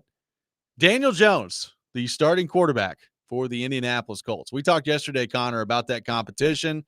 Head coach Shane Steichen said over the weekend that he was close to naming a starter, and now he's done it with Daniel Jones. And I think, the conversation that we had yesterday, kind of reading between the lines of what he said on Saturday and then what he kind of again backed up yesterday. I said if it was close, I'd be going with Anthony Richardson. I think you need to exhaust every possible opportunity to try to see if your number 4 overall pick can work and can improve and can get better in the course of what has been a young career to this point, a very disappointing career to this point. But I didn't think that's the way that Steichen was going to go, because he talked about basically operating at the line of scrimmage and identifying what you're seeing in front of you and communicating clearly in the huddle and all these different intangible type things where I was like, okay, what about like throwing the ball and, being accurate with the football and the physical part of playing quarterback? And he just never really brought that up when he was talking about his quarterback decision. And that kind of led me to believe that Daniel Jones was probably going to be where he went. And that's exactly what he did. Daniel Jones is the starting quarterback of the Indianapolis Colts. Your thoughts on Jones as the starter? And he was not even willing to go down the road. Steichen wasn't, of like, what about Anthony Richardson? Like in the future, what does this mean for him? He's like, I'm worried about right now. Well, his answer for that was funny because he was like, well, Daniel Jones had a great season in 2022. And I'm like, that was 3 years ago, but okay. What a complete crapshoot that the Indianapolis Colts are at the quarterback position. I said it yesterday. I think they're going to be in just a quarterback hell for the next couple of years. Like they're going to have to reset. However, I don't think this is the last we see of Anthony Richardson for the Colts. I think he'll find his way out there this season when they realize how bad old DJ is at the quarterback spot. And then they turn back to Anthony Richardson and he's bad. And then it'll just be an endless circle. They're not going to be, they're almost as much of a disaster as the Titans are, honestly. Like they have so many ownership questions and roster construction questions. I think they're going to struggle for a long time. They're kind of on the downswing. Well, you could argue the Titans are potentially on the upswing. I wouldn't classify them as that yet, but they're going to struggle for a long time. And I think this quarterback decision is indicative of that. Josh from Columbia texting in said, why would the Colts not trade for Kirk Cousins or even a guy like Jameis Winston or Jimmy G? Because they're tanking, but for who? Will Arch stay at Texas? Everybody keeps saying that. Guys, the Colts are not tanking. Well, the coach does not want to tank. The coach and the GM both do not want to tank. They will both get fired.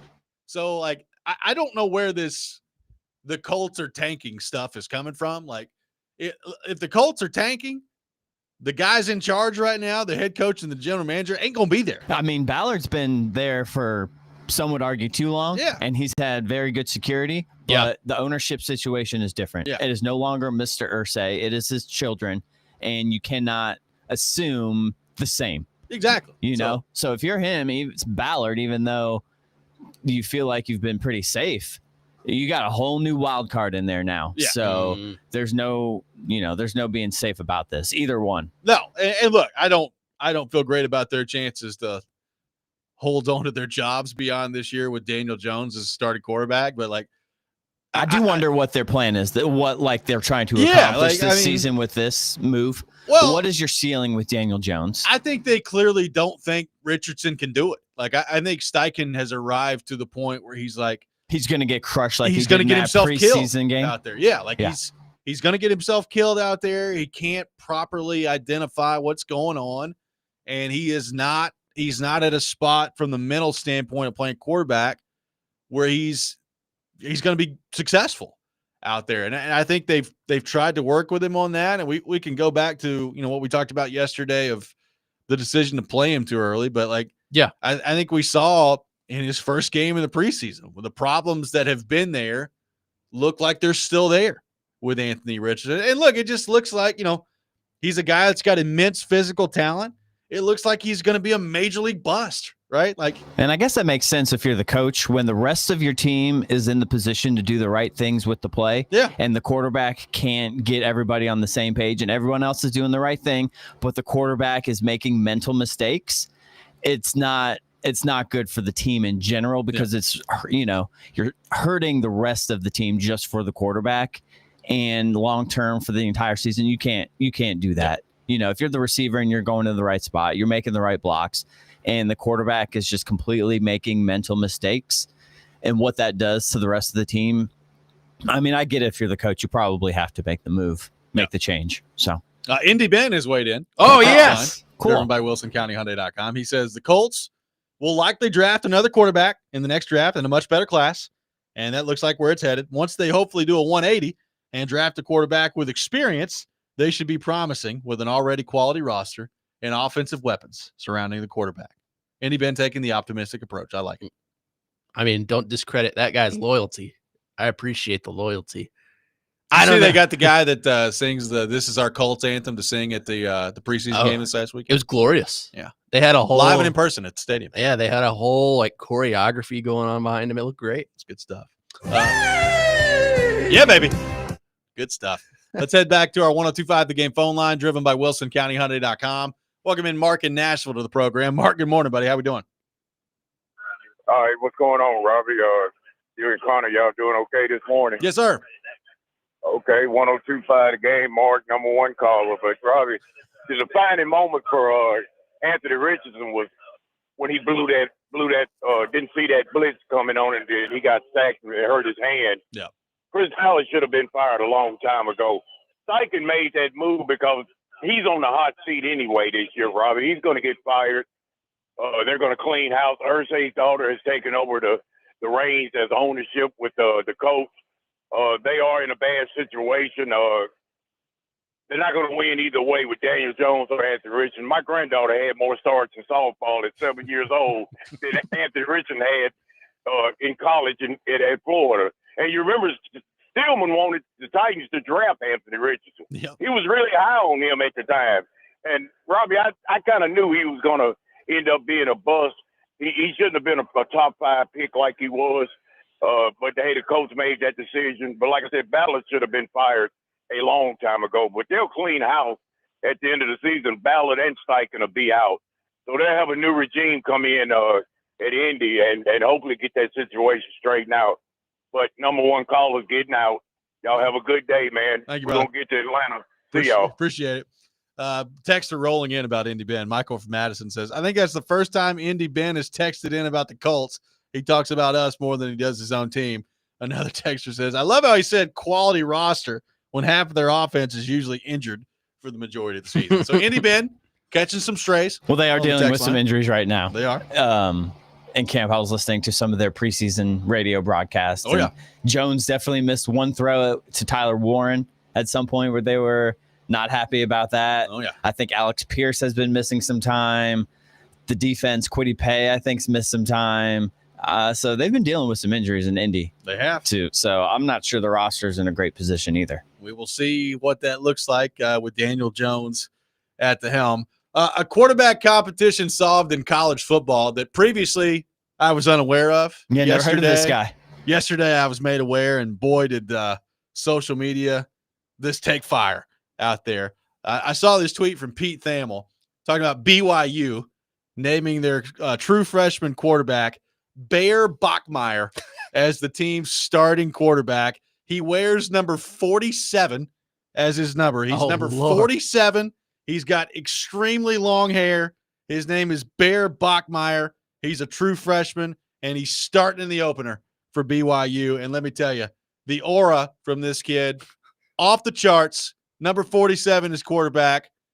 I hope he does well. I'd like to watch Bear Bachmeier just go out there and light it up for BYU. I think we should add him to the all-time college football name team alongside General Booty. Yes. And former Kentucky defensive lineman Poop Johnson. Yes.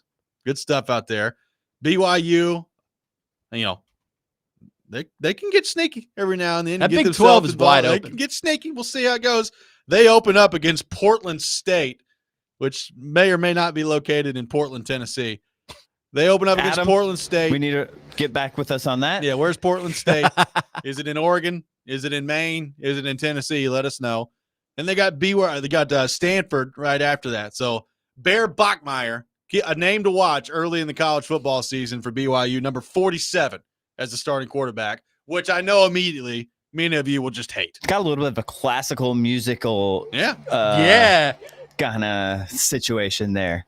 You know? Like maybe he's composing a score for the newest movie. They should. Like when he walks out, they should play like Beethoven or something just to get the crowd turned up. There's Bear Bachmeier out there. One texter says Bear's got my Heisman vote already. I mean, look, I got to see what kind of quarterback he is. I was not looking forward to watching much BYU football this year, and now, frankly, I will. I will watch some of BYU when they take on Portland State, assuming, of course, that game is on color television. We'll see how that goes. Color television. Yeah, I got to see if this guy is like a dual threat, if he's a pocket passer. Let's see the arm strength on this guy.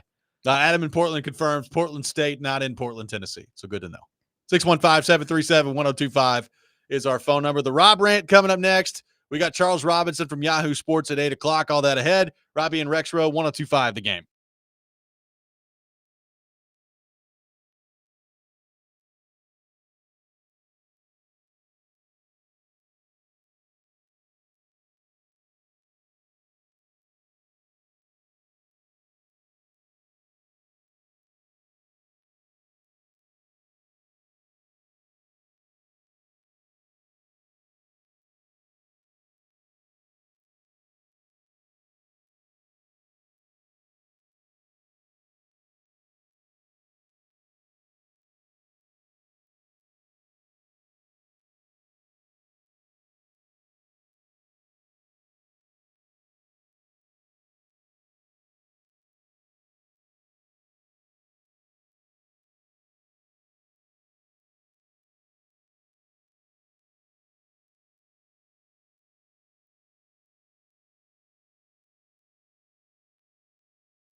Don't make me angry. Sometimes you have to tell someone to pound sand. You wouldn't like me when I'm angry. This is the Rob Rant. Now on Robby and Rexrode. I'm a grandpa driver. By the time 8:30 rolls around, Ian, you may look on that video stream. Yep.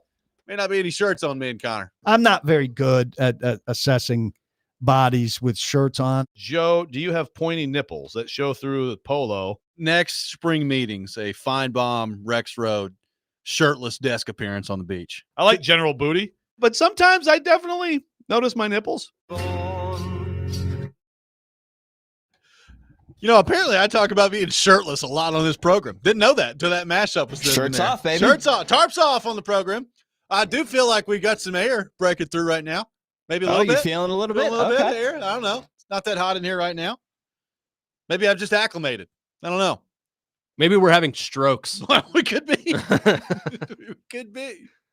I don't know what the reference was there for Joe and why we were talking about General Booty, but I don't know that I will ever get over the "I love General Booty" comment that he made. Yeah. It's one of my favorite things. Oklahoma legend in the history of this program. So glad that we got that back in the mashup. Good stuff there. I want to talk today about a couple of things that are quickly becoming the bane of my existence. And that is the group text message and the reply all email. Let me tell you, it's abused out there. Okay. It is abused. And, you know, luckily, like the group text message, I think I've got a little bit more tolerance for, just because there are some situations, either with your friend group or where you work, whatever it is, where you need to communicate via group text message. But in the group text message, when it's basically two people having a conversation back and forth with each other for about 3.5 consecutive hours, I think after about the fourth or fifth text message, it's your responsibility to pull that sucker over, park it, and have that conversation between yourselves, amongst yourselves. Get in there and somebody take the ownership, the onus, to say, you know what? I'm not going to sit here and blow up the group text message. It's just me and this other person talking anyway. I will individually text this other person. So the group text message, you know, it can be, you know, as you know, Ian, we go to bed pretty early. Sometimes. Every now and then I'll get involved in a group text message where it's just, you know, buzz after buzz after buzz on my table. That's why you turn at your about noties off. 10:30 at night. I know, but if I start doing all that, you know, I end up turning alarms off and all this other stuff. So some of this is just my own incompetence that I'm calling out here. But man, every now and then I'm just like, hey, can you guys shut up? Just wait until tomorrow to have this conversation when we can have or text yourselves, but get me out of this group text message at 11:45 at night. The reply all email is an absolute epidemic in this country. Yes. And there are very few situations where it's needed. Let me tell you. We get a few accidental here. We do. We had a couple last week that were actually kind of funny. Yeah. Random emojis that were sent out. A couple of random emojis got sent to a reply all email. It's kind of funny. Totally harmless. Yeah. But hilarious nonetheless. You know, I'm going to call out my colleagues at NHL.com. Like we get, you know, as you would expect, you know, the NHL is a multi-billion-dollar business. Season is about to ramp up. Season's about to ramp up. We're involved in a lot of email chains. And generally speaking, like it's very few of them are like, we need to respond to them. But for some reason, people feel like they have to sometimes. So they just reply all. And it's just constant streams. Like once one person hits the reply all button, then everybody else feels like they've got to hit the reply all button and just reply, thanks. Appreciate the email. Good to hear from you guys. I'm like, I do not need a reply all email for you to respond to your boss that says thank you on it. Yep. Just individually respond to the email that says, if you want to say thank you, that's great. I'm glad you're being polite. Don't be polite to me. Take me out of the email chain. The group text message and the reply all email are about to drive this particular radio host straight up the wall. I'm getting there. I mean, we deal with it all the time. Like Ian just said, 9 times out of 10, if there's an important message that Ian or Chase sends out, it will say, reply to me individually. Do not reply all. And then for whatever reason, there will always be one, and it's usually one person in particular that hits reply all and says, thanks, got it, and it drives me insane. So I can get on board with the reply all email.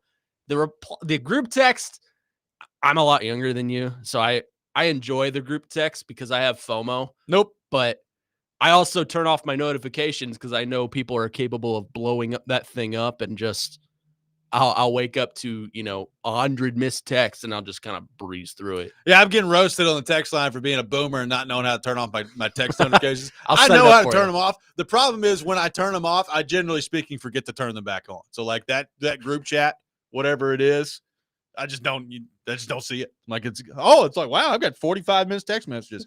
Where'd that come from? Oh yeah, I turned those group texts off. So again, I have less of a problem with the group text message, even though it does bother me from time to time. The reply all email, I like to permanently ban. Like, I'm trying to think. I'm sure there's been a situation where I've needed to, and I'm sure there are situations that exist where a reply all email works.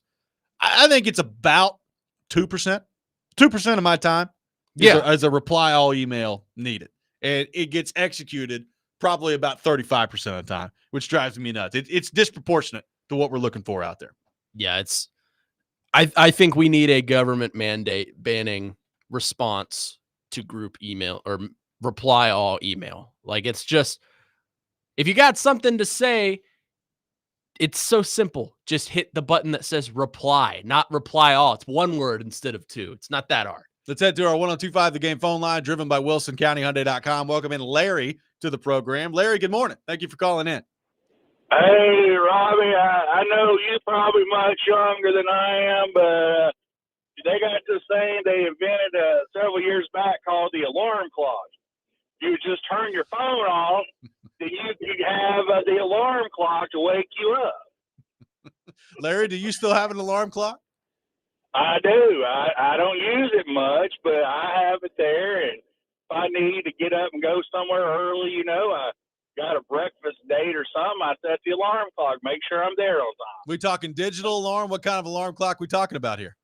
It's one of them old digital, alarm clocks. It makes that loud noise. It's annoying as heck, but it wakes me up just fine. I don't get no group text at 11:30 from these old men trying to, argue about some stupid stuff. I don't have those issues.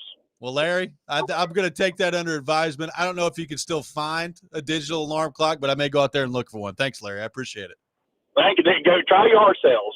Well, that may be the way to go. Have you considered investing in a cuckoo clock? I think that might be your answer. Well, maybe so.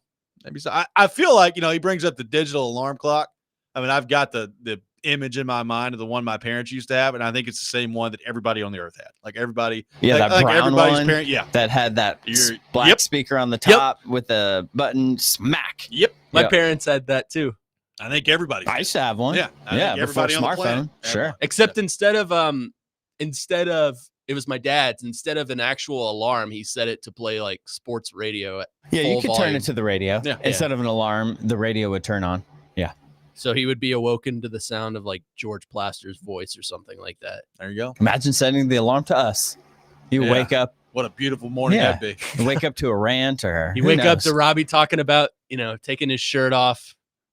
Could happen still on the program. Tune in the 8 o'clock hour. Yep. Speaking of, Charles Robinson coming up next from Yahoo Sports. We'll get into all things NFL with him. You're listening to Robby and Rexrode, 1025 The Game.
Final hour, Robby and Rexrode, 102.5 The Game. Robbie Stanley alongside Connor Newt and Ian Safar here with you on this Wednesday morning. Normally joined by Paul Karski at this time. Titans are throwing that off a little bit this week. And we normally have Charles Robinson on Thursday at 8 o'clock, but we've moved him up this week. Charles joins us now on the program on our 102.5 The Game phone line, driven by WilsonCountyHyundai.com of Yahoo Sports. Charles, good morning. How we doing? I'm doing well, gents. How you doing this morning? Doing outstanding. Appreciate you taking time to be with us. Joe Rexrode moving people into Michigan State. So he's back in your old stomping grounds up there. Yeah, no PK to air his grievances yet about the exchange with Jeffrey Simmons. That was entertaining. It was very entertaining. It's a football question, Jeff. I couldn't exactly hear what he said, but I did enjoy that he made sure to tell Simmons it was a football question. That's exactly a football question, Jeff. Appreciate it, Jeff. Thank you. Just beautiful stuff. Can't wait to get PK's thoughts on that tomorrow. Well, let's just start there. What did you make of the reported scuffle between Cam Ward and Jeffrey Simmons this week? Look, it's at the end of the day, is it really that big of a deal? No, I don't love the idea of your defensive tackle putting his hands on the quarterback, though. Yeah, I mean, that's definitely not great. And, in my mind, when I first heard it, I thought to myself, like, man, I feel like over the last, really since the draft, I've seen a lot of like photos come across AP of like Cam and Jeffrey Simmons, like hanging out together. I think I remember seeing like a picture of them fishing together and like they're always on the practice field talking. And I'm like, it doesn't seem like these are two guys at odds. And, it's not, over the years of practices I've been to, it's not out of the question for, the leader of the offense and the leader of the defense to get chirpy with each other and then get a little heated and mix it up. I guess, look, for obviously the offensive line came, to Cam Ward's aid, which is what you want. You want them backing their guy up. You don't want a scuffle. You don't want somebody of Jeffrey Simmons' size and shape putting his hands on your number one overall pick quarterback. Look, I think it raises an interesting question again about, I know what Callahan said about, guys not getting tossed out of practice, and he can't really remember that. I have seen guys get thrown out of training camp practices, but it's usually, some pretty egregious stuff. Like I was there when Frank Clark, punched Jermaine Ifedi and broke his jaw in Seahawks practice. It's pretty out there. It's now here's the thing. If it hadn't been Cam Ward, had it been anybody else that he shoves, and, and I know you can get into throwing a punch last year, but if it's anybody else he shoves, it's just the garden variety. It's hot. It's the end of practice. It's Jeffrey Simmons who tends to, get into some scrums at times. It wouldn't be such a big deal, but the fact that it's Ward is what obviously makes it a big deal. I don't know. I'm not given that these two guys have, clearly seem to have a rapport with each other. I'm sure it's, we're over it now for the Titans, but I would, if I was Brian Callen, I'd probably just say to Simmons, look, if you're going to do that, if it's, don't throw punches. If you're going to get into a scrum and it's an intense situation, let's just not do it with the quarterback. Either you can find a guy who's similar to your size and shape, and then, but generally we don't want practice, fights or scrums, things like that. But, yeah, interesting. And it, it being Simmons too, I immediately thought back to all our conversations about his fuse in practice. Yeah, no doubt. So in Indianapolis, Daniel Jones has been named the starter.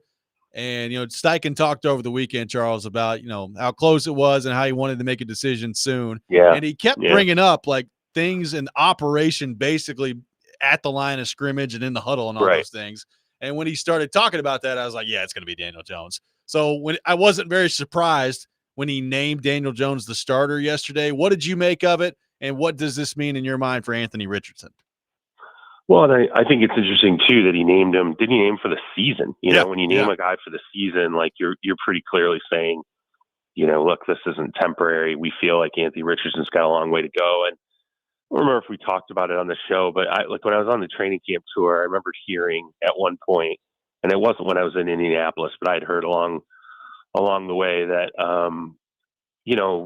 Anthony Richardson was still having cadence issues, and like the offensive line had to meet with him like early in camp because they were having, pre-snap penalty problems because like his cadence just wasn't consistent. And I remember thinking at that time, like, dude, we're 3 years in. Like, even if you haven't played a ton of games, you should have had the practice time in by now to have your cadence down with the offensive line, or that's something that's like rookie season stuff. I mean, it's like very entry level like quarterbacking. So to be working on that this far down the line, I'm like, man, okay, well, if they're still working on that, what other kind of, I don't want to say rudimentary things, but very basic things is he still behind on?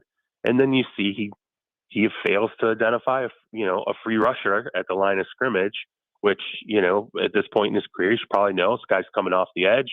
And if he either didn't adjust the protection for it in the first place, like if he's sitting there and he's going, I know the guy's coming off the free edge, I'm not going to adjust the protection. Where's my hot read?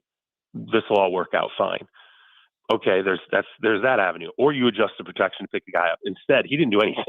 He got drilled and he got hurt. And that's another thing where you're like, okay, this is entry level stuff that by now in year 3, you really should be turning a corner in that respect. And as you said, once the coach starts talking about just being, operationally being able to do what you need to do in the huddle, being able to do what you need to do at the line of scrimmage, you kind of felt like, okay, they're leaning toward Daniel Jones at this point. And I understand it because you have a head coach and a general manager at this stage that I think are probably worrying at least a little bit about their jobs. And I don't know that you can go through another season of trying to develop Anthony Richardson and have the kind of season you need to maybe retain your job. If anything, now I kind of feel like the whole Richardson saga, it turns toward, is there anybody out there that wants to take a flyer on him and hope that maybe in year 4 or again, if they can get him before the season starts, you have 2 years to put your hands on him and figure out, what exactly is going on there. But it feels a lot like Trey Lance to me. It really does. Like a guy who just didn't have a ton of football experience, came in needing, a lot of time and work, and instead got thrown into the fire and now is destined to kind of go on that Trey Lance road where it's like, all right, let's see how long it takes. And if anybody can eventually, get something out of the talent package that's there. Charles, on the quarterback front, the Cleveland Browns obviously named Joe Flacco the starter, which I thought was expected. He's a veteran. He knows that offense. My question is, they have 2 rookies in that quarterback room that I also think make the roster. What does that mean for Kenny Pickett? Is he trade leverage? Is he just a guy they cut? Is he a guy they keep on their roster just in case of emergency? What does that mean for him? I think they'll keep 4, just because I think in an ideal world, like first off, Flacco was always the starter, guys. Like it was never, that was the most hilarious quarterback competition in history. Really, the competition was at number 2, and it was, is Dylan Gabriel, and it really wasn't even involving Shedeur. Sorry, it just wasn't. Like is Dylan Gabriel going to push, Kenny Pickett for that backup job? And then, at that point, does Kenny Pickett become expendable, and is Shedeur your third quarterback? I think the injuries really kind of threw a wrench in that, both with Kenny Pickett's injuries, Dylan Gabriel's injuries, Shedeur's, quadriceps injury, or oblique injury, I'm sorry. And so I think, look, they're going to lean toward experience right now. I'd be surprised if they cut Kenny Pickett loose at this stage. Now, that said, I've talked to people in the organization. They kind of know what Kenny is. They know that, his ceiling and floor are, pretty close together, and he's just what he is. What we've seen in the NFL, I don't think they think there's a heck of a lot more there, from the Kenny Pickett standpoint. I think what they would like to see happen now is Flacco takes over the starting role. Pickett has the backup role, but they want to. I wouldn't be surprised if they really work hard to try and get Dylan Gabriel some, scout team snaps and try to work with them as much as they possibly can to in their eyes, decide, do we have a guy who could potentially, if we have to move away from Flacco, the guy we elevate, can that be Dylan Gabriel? We can get a good look at him. But yeah, I would be surprised if they didn't end up keeping 4. I kind of felt like really from the start of camp, they were sitting there thinking they were probably going to end up keeping 4 quarterbacks no matter what. So on the Trey Hendrickson front, there's the Bengals reportedly listening in on offers. You still have the Micah Parsons situation out there with Dallas, which we've spoken to you about. What do you make of Trey Hendrickson? Like, is this going to end up being a situation where the Bengals trade him away? Burrow talked after the preseason game the other night about how business typically gets done with them at the last minute, and he's kind of holding out hope for that. So what do you make of kind of reading the tea leaves of what's going on with Hendrickson? It doesn't feel like they've gotten any closer at all to me. I don't feel like there was this, like, what was it? 10 days ago, there was all of a sudden this sort of spark of optimism, like, oh, hey, wait, no, it looks like this might get done. And then and then it supposedly collapsed. I don't know that it was really ever that close to getting done. I think the media all of a sudden got excited about it. A couple of national reporters thought it was getting close, and then, it ultimately unraveled. The only way I see him, like, here are the options on the table. I think the Bengals could look at him and say, here, we're going to give you a sweetener. Like, we're not going to give you the $40+ million that you want. We'll give you a sweetener for this season. And then, we'll figure out what we're going to do with this situation, when the season's ultimately done, or we could trade you now. I do think they could trade him. His value is capped because of his age. It's not going to be like a Micah Parsons situation where I think you get minimum, 2 firsts and then things on top of it, even though teams know they got to pay Micah a ton of money. The thing is, Trey's asking for a ton of money too. Yeah. So I don't know that even not only are you going to get capped, a capped returns. I don't know what other team's sitting out there and going, okay, we're willing to trade for Trey and we're going to pay him. Like, how many years though are we willing to pay him? How much guaranteed money are we willing to give him at this stage? How long do we expect that we're going to have him? And by the way, I think it would have to be, there's no doubt it would have to be a team that is in that Super Bowl window right now. When I went around the league and I talked to different, guys about Micah, and I said, tell me, let's talk about a potential team that could be out there to pick up Micah or an edge. The Chargers came up, because the Chargers have cap space. They could manage, I think, to trade for one of these guys. There's a need there, I think, as well. And they technically would be in the window. I don't know how much that changes now when you talk about, hey, you've lost your franchise left tackle who you're paying, your right tackle's moved to your left tackle, your right guard who you signed in free agency. We'll see if he holds up. We still don't know if the center and left guard situation is I think there's enough questions there for the Chargers to go, do we want to kick in, $45 million this year and hope that we're where we need to be, or do we wait to address that now in 2026? So I think that kind of messes the market up a little bit as well for Trey Hendrickson. I don't see him missing game checks. It seems like his resolve is that he will. I just can't believe that. I just cannot believe that at this stage in this age, either he or Terry McLaurin is willing to go out there and miss game checks. And I can tell you, by the way, talking to people in the organizations, they're banking on it, that there's just no way. People inside the Commanders are like, yeah, I can't see Terry wanting to miss game checks if it gets to that point. And it's the same with the Bengals. They're absolutely banking on him, not missing game checks. So I think Hendrickson, I would lean like 51% to 49%. He's in a Bengals uniform when, at some point, once the season starts and he ends up playing out the string and doing whatever he can do after the season ends. But, and it's the same. I feel the same way for McLaurin. Micah Parsons, we'll see. He could miss games. he definitely. I mean, this is a situation where it's gotten to the point when, when Jerry Jones keeps bringing up things like, I thought there was a turn for the worse when Jerry Jones all of a sudden started saying, "There's no deadline, for us because there's a contract. This guy's already got a contract. It's not like there's no and I'm like, okay, wow, all right. Well, so you're taking that stance now, where you're like, hey, you're already under contract. Why do I need to do a contract with you at this point? That feels to me like, okay. And if Micah Parsons is going to miss some games, he's not doing it next year because, the big dollars, once tags kick in, you're not missing those game checks. If you're going to miss the game checks, not that they're minuscule now, but this is sort of your last best chance to make a statement and actually miss a couple of games and hope that they struggle, a la when Jerry went through this crap with Emmett. Charles Haley puts a helmet through the wall in the locker room, and next thing you know, Emmett's got his deal. So I don't know how many people are old enough to remember that whole saga, but there was a time when that unfolded.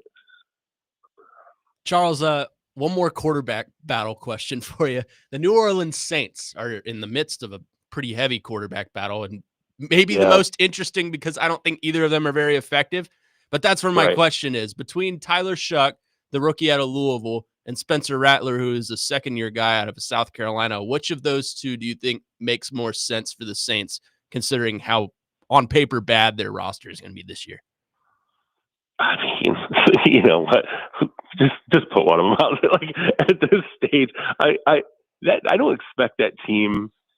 It's funny to me because the thing with Tyler Shuck, he's going to turn 26 in next month, right, in September, and you're like, okay, you drafted with the clock starting on this guy.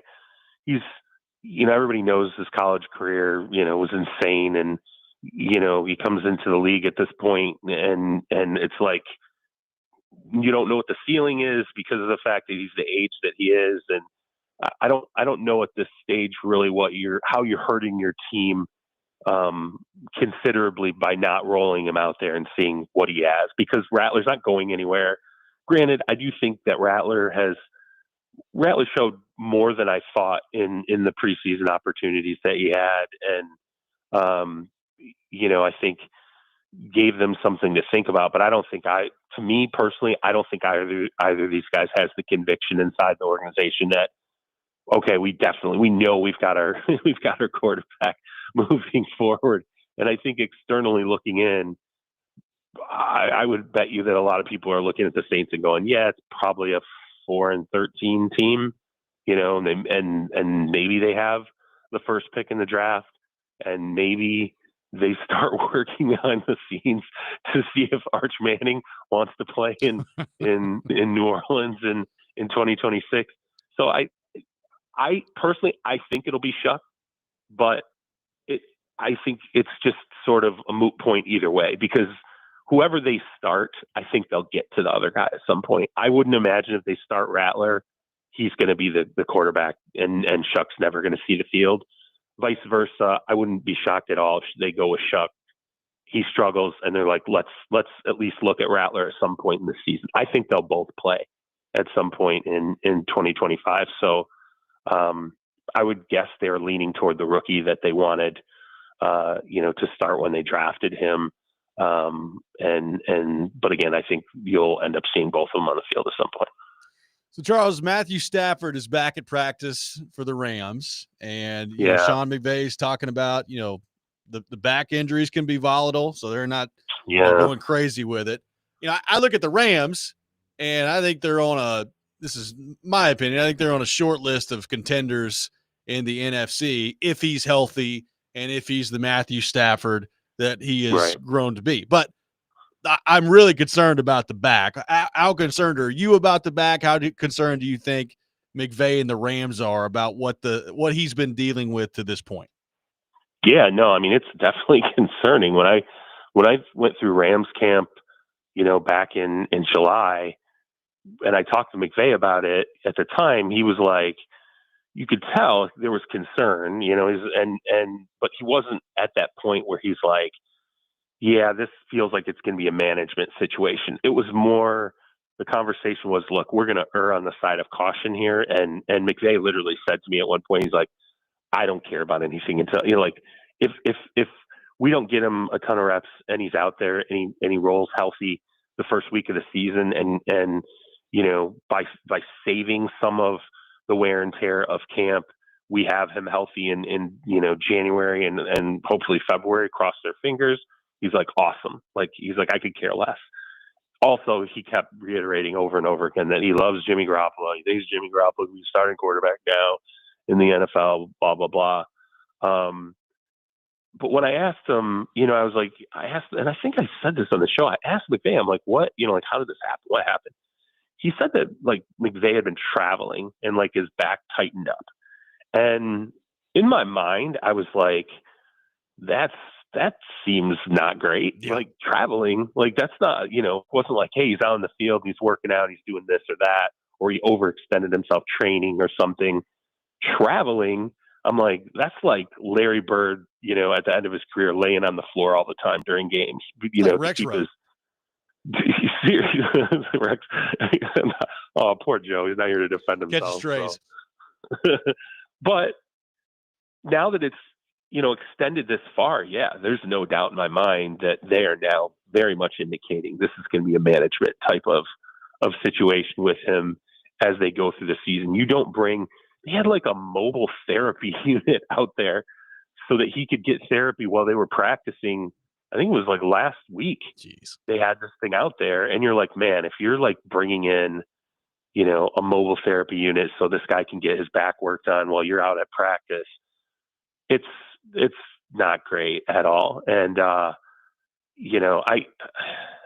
at least he has faith in Garoppolo, but I'm with you. I think that massively affects, their Super Bowl window, and they need him to be healthy. And I wouldn't even be shocked if at some point, once they get into the season, if this looks like it's going to be some kind of a deal, I wouldn't be shocked if, they stare at a soft spot in the schedule and go, hey, let's maybe shut them down for a little bit and try to, preserve this as much as we can. We'll roll with Jimmy and win some games with a really good roster, regardless of the quarterback. But yeah, it's tough, man. It's definitely something that I think you're going to see them dealing with probably all the way into January and, maybe February if they make it that far.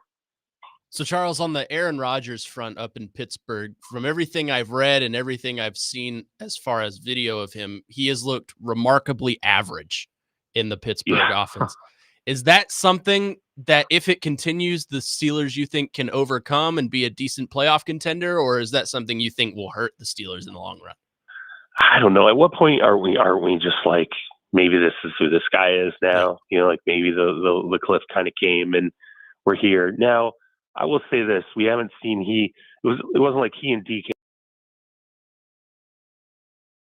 There were no snaps, and now those two guys vibe. Maybe the season starts, and they can run I think there's gonna be a heavy emphasis. Not that they're gonna have Caleb Johnson, Jalen Warren run the heck out of the ball. And then maybe we can see with he and DK, and it's not like they haven't had other reps together, aside from not getting on, in an exhibition game together. They have repped it all the way back to before Rodgers was even signed, and they were working out at UCLA together. So maybe there's something there to click that we haven't seen yet that dramatically changes this.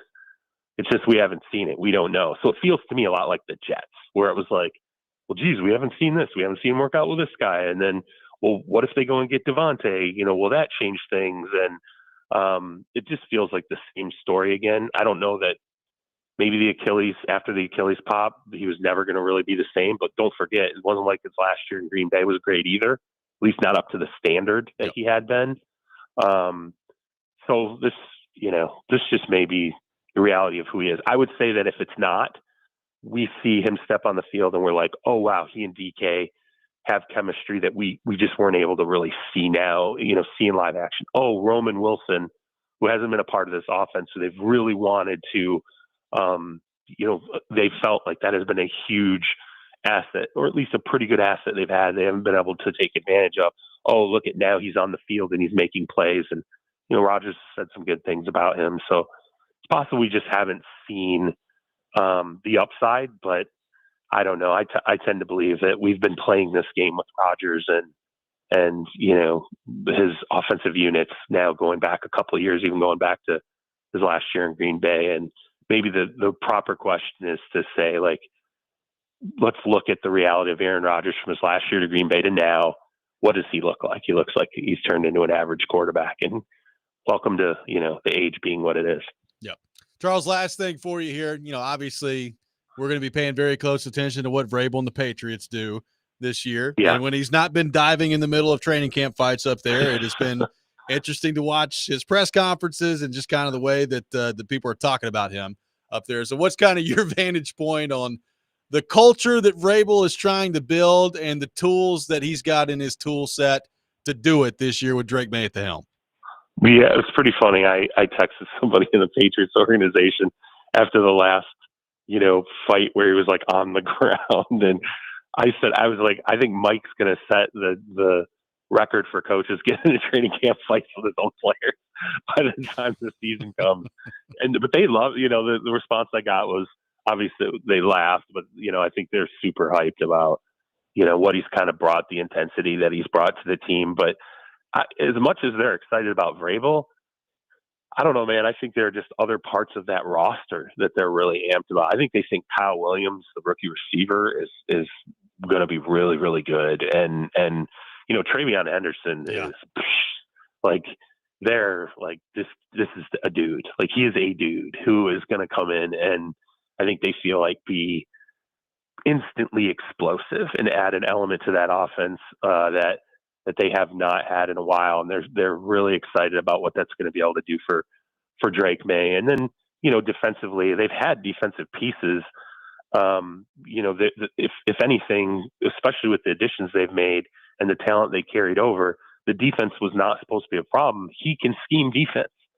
So do I think the Patriots are, I think I said at one point, and I was over my skis, like, hey, maybe the Patriots could be the dark horse playoff team, in 2025. I feel like that was a little aggressive on my part. I do think they could be the team that we see go from, a terrible record to an 8-9 and go, oh, they're respectable. Okay, they're on the right track, and we can see where this is headed. They still, though, particularly, on offense, you can still see that roster needs more pieces beyond, what it already has. I mean, Diggs with the age on him and the boat videos that came out, like Demario Douglas, like there's definitely some holes there that I think they could keep filling. And before we get out of here, I want to ask you guys something real quick. Okay. Or not ask you, I want to point out something. Because all this talk about Brian Callahan, is he going to, what happens with him and can he survive? What does he need to do? And with Cam Ward, people need to understand that when you take a quarterback number 1 overall, it's instantly stacked against your coach. Yep. And whoever's in that seat, it is instantly bad for them. And like, I went back and I looked. So from 2000, there's been 18 quarterbacks taken number 1 overall. I think of those 18, 6 coaches survived it and thrived, and they were all really good coaches. I'm running short here. I'll run through the list real quick with you. Caleb Williams, Matt Eberflus, failure. Bryce Young, Frank Reich, failure. Trevor Lawrence, Urban Meyer, failure. Kyler Murray, Cliff Kingsbury, failure. Baker Mayfield, Hugh Jackson, failure. Jared Goff, Jeff Fisher, failure. Jameis Winston, Lovie Smith, failure. Sam Bradford, Steve Spagnuolo, failure. Michael Vick, Dan Reeves, failure. Jamarcus Russell, Lane Kiffin, failure. Alex Smith, Mike Nolan, stuck around for a few years, but to no success. I think it qualifies as a failure. David Carr, Dom Capers, stuck around as well for a few years. I think it was a failure. They never had any winning seasons. The 6 that made it: Joe Burrow, Zach Taylor, Andrew Luck, Chuck Pagano, Cam Newton, Ron Rivera, Matthew Stafford, Jim Schwartz, Eli Manning, Tom Coughlin, Carson Palmer, Marvin Lewis. Jeez. Those 6 quarterbacks are either Hall of Famers or they're at least guys that we're like, they might not make the Hall of Fame, but they were pretty dang good, right? Yeah. So, and by the way, a number of those coaches, Pagano, pretty good coach. Ron Rivera, pretty good coach. Tom Coughlin wins a couple Super Bowls, pretty dang good coach. Marvin Lewis was a pretty good coach. So, yeah, it's tough. So I would say it's stacked against Brian Callahan just from a historical perspective. The chips are against him right now. Yeah, it's pretty wild when you put it that way. Charles, awesome stuff, man. Really appreciate you taking time to be with us this morning, and we will talk to you next week, my friend. All right, take it easy, guys. Absolutely. Charles Robinson, our guest here on the program, usually every Thursday morning at 8, and he will join us next Thursday. Looking forward to that. We'll react to what Charles had to say coming up next. Take your thoughts, 615-737-1025. Robby and Rexrode, 1025 The Game.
Welcome back in, Robby and Rexrode, 102.5 The Game. Taking your thoughts on our phone and text lines driven by WilsonCountyHyundai.com. I got some tickets to give away. A pair of tickets to Holiday World and Splash and Safari in Santa Claus, Indiana. To caller number 4. Be caller 4. 615-737-1025. You'll win a pair of tickets to Holiday World and Splash and Safari in Santa Claus, Indiana. Appreciate Charles Robinson for being with us in the last segment. Lots of really interesting stuff there. The stat he came up with there at the end of, looking back at the 18 quarterbacks that have been drafted number 1 overall, I think he said since 2000. Yeah. And how 6 of them have worked out pretty well for the head coach, right? Like you've got, to varying degrees, Burrow and Zach Taylor, obviously, as the number 1 overall pick. Like even Stafford and a guy like Jim Schwartz. Like it was the Lions. It wasn't like there was an unbelievable amount of success there, but Jim Schwartz is a pretty good coach with the Lions for a short period of time. So it worked out pretty nicely. Stafford's obviously probably going to end up being a Hall of Fame quarterback. But between what we referenced earlier in the article from TD and Jeremy Fowler about just how difficult it is for quarterbacks that were drafted number 1 overall to win early. Like Andrew Luck is the one guy who's done it. Like it just shows you that the odds are stacked against Brian Callahan heading into this year. And I don't know exactly what the criteria is going to be in terms of decision-making from Borgonzi and Brinker. But, I mean, obviously, when you're talking about a second-year head coach, a first-year quarterback, and a record of 3-14 last year, if they're 5-12 again this year and Cam Ward just looks okay, it's like, well, I don't know that Ryan Callahan's going to be safe there. It's a long way of me saying all the numbers you want to point to, if you want to get analytical with this and you want to just look at the numbers and what history tells us about coaches in the position that Brian Callahan is in right now, as Charles said, the odds are heavily stacked against him. Yeah, I mean, he went through that list of quarterbacks, like you said, and you think about it, the majority of those quarterbacks he listed came into good situations with good coaches. I mean, some of them tapered off, like the air's still up on Burrow and Taylor. And then he mentioned Cam Newton with Ron Rivera. Both of their careers kind of faded away into existence near the end. But you think about it, and the majority of the quarterbacks he mentioned have been to a Super Bowl. I mean, he mentioned Eli Manning, Cam Newton, Joe Burrow has been to one. It just shows the fine line of success and failure and how rare that is to find with a first overall quarterback. Not even first overall, just a first round quarterback. But it's just it is going to be an uphill battle for the Titans and Cam Ward. But like I said earlier, if you put the pieces around him, obviously that's not going to happen this year, but if you look in the future and you think Cam Ward is your guy and you put pieces around him to build around, then I think the odds will be, stacked in your favor ever so often as time goes on, assuming you do all the right things. The Stafford injury, it was interesting to get Charles' thoughts on that. He's been dealing with the back, and he's been back out at practice the last couple of days. And Sciatica. Yeah, maybe that's what it's been. You start bringing in mobile back therapists. It did not sound great. It's not good. Bringing in the Airstream to park outside the stadium to get his back worked on. Well, and I guess I was not aware or had forgotten that it wasn't anything football related that he did. Like Charles talking about how he was traveling and his back tightened up on it. Sitting. I mean, that sounds like, sounds like a guy at the end of the line. Yeah. So, I mean, the question really, like, it's great that he's back out there at practice now, but is this just going to be something that's an issue for him all year? Like, is there going to be, was it not an issue last year at some point? Yeah. Are we going to get 3 weeks into the season? He's like, I can't play for the next 2 weeks because I can't move. And there's like no his guarantee. back just locks up. And there's no guarantee 2 weeks will do it. Yeah. And you're back for a week and then you're out again for who knows how long. Well, and again, like they're a team that, I mean, I'm looking at the odds right now on FanDuel. So obviously the Eagles are the favorite in the NFC, and then it's Detroit, then it's San Francisco, and the Rams are fourth. So you're talking about a team that, any way you slice it with Stafford at quarterback, is going to be one of those teams that people consider a contender in the NFC. Like people forget last year, they were on the road in Philadelphia in the divisional round of the playoffs with a chance to win that game. Yeah, like, they had a chance, and that was the only close game the Eagles played that playoff. Like they had a chance to go win that game, and they brought in, I know Cooper Kupp's gone, but they've still got Puka Nacua. They brought in Devontae Adams. Like I think they've got a chance. The running back. Yeah, I think they've Kyron got a chance to be pretty good. But if he's not healthy, like I'm sorry, there's a pretty massive difference between fully healthy Matthew Stafford and Jimmy Garoppolo out there. Even with Sean McVay and how good I think we know he is, and I know Garoppolo got to a Super Bowl with Kyle Shanahan. He gets hurt a lot too. But he gets hurt a lot too. Yeah. I know Stetson Bennett's made some throws in the preseason and got the dog fans riled up out there.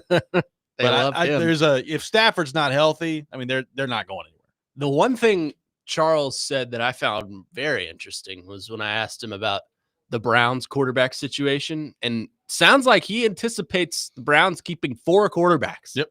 Which is pretty wild to me. Like I thought, we talked about this a little bit yesterday, but I thought, Kenny Pickett would probably be some trade bait. Not that they would come out and say it because I think that would hurt their leverage, but Kenny Pickett is probably the odd man out. You're probably going to keep your 2 rookie quarterbacks, and then Joe Flacco is obviously your starter. But from listening to Charles talk about that, it sounds like the Browns anticipate, keeping Kenny Pickett and maybe throwing him in as the backup, which I don't necessarily agree with because I think the Browns are going to be pretty bad this year. And if Joe Flacco flames out, I think if you're that far out of it, you're probably turning to your rookie quarterbacks. So I'm still confused as to why you would keep Kenny Pickett, but I just find it interesting that they're planning on keeping him. 615-737-1025 is our phone number. We'll have more on reacting to Charles Robinson coming next. It feels good to read this liner I'm about to read. Tune in to 1025 The Game this Saturday at 11 a.m.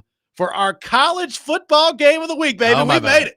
Iowa State taking on Kansas State, presented by Twin Peaks Restaurants and Circa Sportsbook. Take your tailgate to Twin Peaks, home of 29-degree drafts and wall-to-wall sports. You're listening to Robby and Rexrode, 1025 The Game.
Be a hero and save a life today at the 12th Annual Williamson County Battle of the Badges Blood Drive. The drive will be held at Brentwood Concord Road Library today from now until 6 p.m., so you got some time to get out there. 102.5 The Game will be on hand from noon to 2 with some stuff to give away and a chance to win free concert tickets as well. Taking your thoughts, 615-737-1025 is our phone number, 615-737-1025.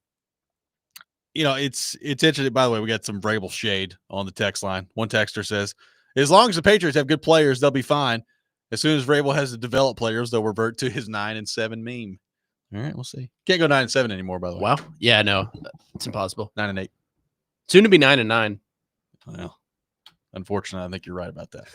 Well, he does have Josh McDaniels there as He possible does. offensive guru for him. He does. We got a britches report for the Titans on Friday against Minnesota. The Titans decked out in light blue jerseys and white britches, light blue socks, according to Jimmy Wyatt. I feel like the Navy helmet just throws it off. Yeah, I'm not a huge fan of the Navy helmet. I know some people love it. Yeah. No, I want to go back to the white helmet. I love the white helmet. Look, let me be clear. They needed a tire overhaul. I think of they their will. uniforms. They just did it not that long ago. I understand it. The current versions of the Titans uniforms are just atrocious. I've said it before, and I really haven't gotten much pushback from it. I'm sure some people love it, and that's fine. You're entitled to love whatever uniform you want to love. I think they might be the worst in the NFL. Like I think they're really bad. So I would love to see them. And it's a shame because I like the color scheme, and I think they've got good opportunities there. But the numbering, like the font of the numbers, the stupid gray that's on the show, like I just think it's stupid. The gray is dumb. It's bad. I mean, if I have to pick a worst uniform in the NFL, I think I go Falcons because I think Falcons are pretty bad. Which is also bad because that's another team with a color scheme that's got a chance to be pretty good. And they used to have some great uniforms. Yeah. And this big ATL they got on the front of them now is just awful. Well, they don't wear them anymore, but they used to have the gradient ones that were like red and then faded into black. God, they were awful. But that's what the Titans and the Falcons have in common is they have terrible primary jerseys, but their throwbacks are pretty sweet. No throwbacks for the Titans, though. No, not this year. It's unfortunate. So I don't know. It's been the best part of the Titans the last couple of years. It's like, oh, good. At least we get to watch them play The Oilers. in the Oilers throwback. Not quite this year. Yeah, we'll have to see about that, eh? I don't know. The Titans uniforms are not that great. They have not been very good. Not for a while. Honestly, since it's been a hot minute. Yeah. Since the rebrand. Yeah. I think when the stadium opens, they're going to do a jersey rebrand. I hope so. And I think they're just going to go full Oilers colors. I'm okay with that. That's fine. That's fine. But it does not bother me. Put the Titan logo on it because I like the logo. It's just, I think the all navy looks all right. I don't like the light blue that much. And I think the all white with the navy helmet looks great. That's where they're kind of in this, like to me, I was never an Oilers fan. Yeah. Yeah. Like the Oilers stuff doesn't really do anything for me. I just think it looks good. It looks cool with the blue, the light blue, and it's got that people like the color scheme. And it was big for Bud Adams. I guess Bud Adams really liked the light blue color scheme because of the Native American turquoise kind of throwback. I don't know how much that plays into Miss Amy's thinking now of, hey, we got to go back to the blue, blah, blah, blah. My dad loved this. But to me, the Oilers stuff doesn't really do anything for me. I just can't get over the absolute hurricane that you're powering through back there. I just want to give Ian just a tremendous amount of credit out there. If I turn on my mic, it's like a wind tunnel back there for Ian. So and he has just powered through the whole time. It's We're been trying awesome. to keep us on the air, and this has been the most effective way with the heat situation in the studio. I got the box fan Ian's getting rolling his chair back blown here, over back there, blowing on the equipment in attempts to keep us on the air. So my apologies if it sounds like I'm in, Jim Cantori in reporting from a hurricane. Yeah, it's pretty awesome. I don't know if this is a compliment or not. Well, let's do this. I got a text that says, Robby, for someone who seems to be very intelligent, your take on the Titans uniform is shockingly bad. Shockingly bad. Wow. You know what? I'm going to take that as a compliment. They lured you in Seems and then to kicked be you right in very the crotch. intelligent. That may be written on my tombstone at one point. Well, here lies a man who seemed to be very intelligent. Well, for one, Robby is intelligent, but two, intelligence has nothing to do with your taste in clothing. Yeah. It's Fashion just sense. It's a personal taste. That has nothing to do with your intelligence. I'm with you. I just think the Titans uniforms are really bad. I'd like to see them. Yeah, rebrand. they're not good. I'd love to see them rebrand. It'd be awesome. And Just some new it's uniforms. tough because the throwback situation with them and them. Everybody loves everybody's throwbacks situation, and the Titans don't have like a true throwback. I know. And so it makes it tricky. It does. That's going to do it for us today. Connor Newt, I've enjoyed having you in the last 3 days. Thank you for being with us. I've enjoyed being in. Thank you for having me. Next Man Up with Jake Lyman is coming up next. You're listening to 102.5 The Game.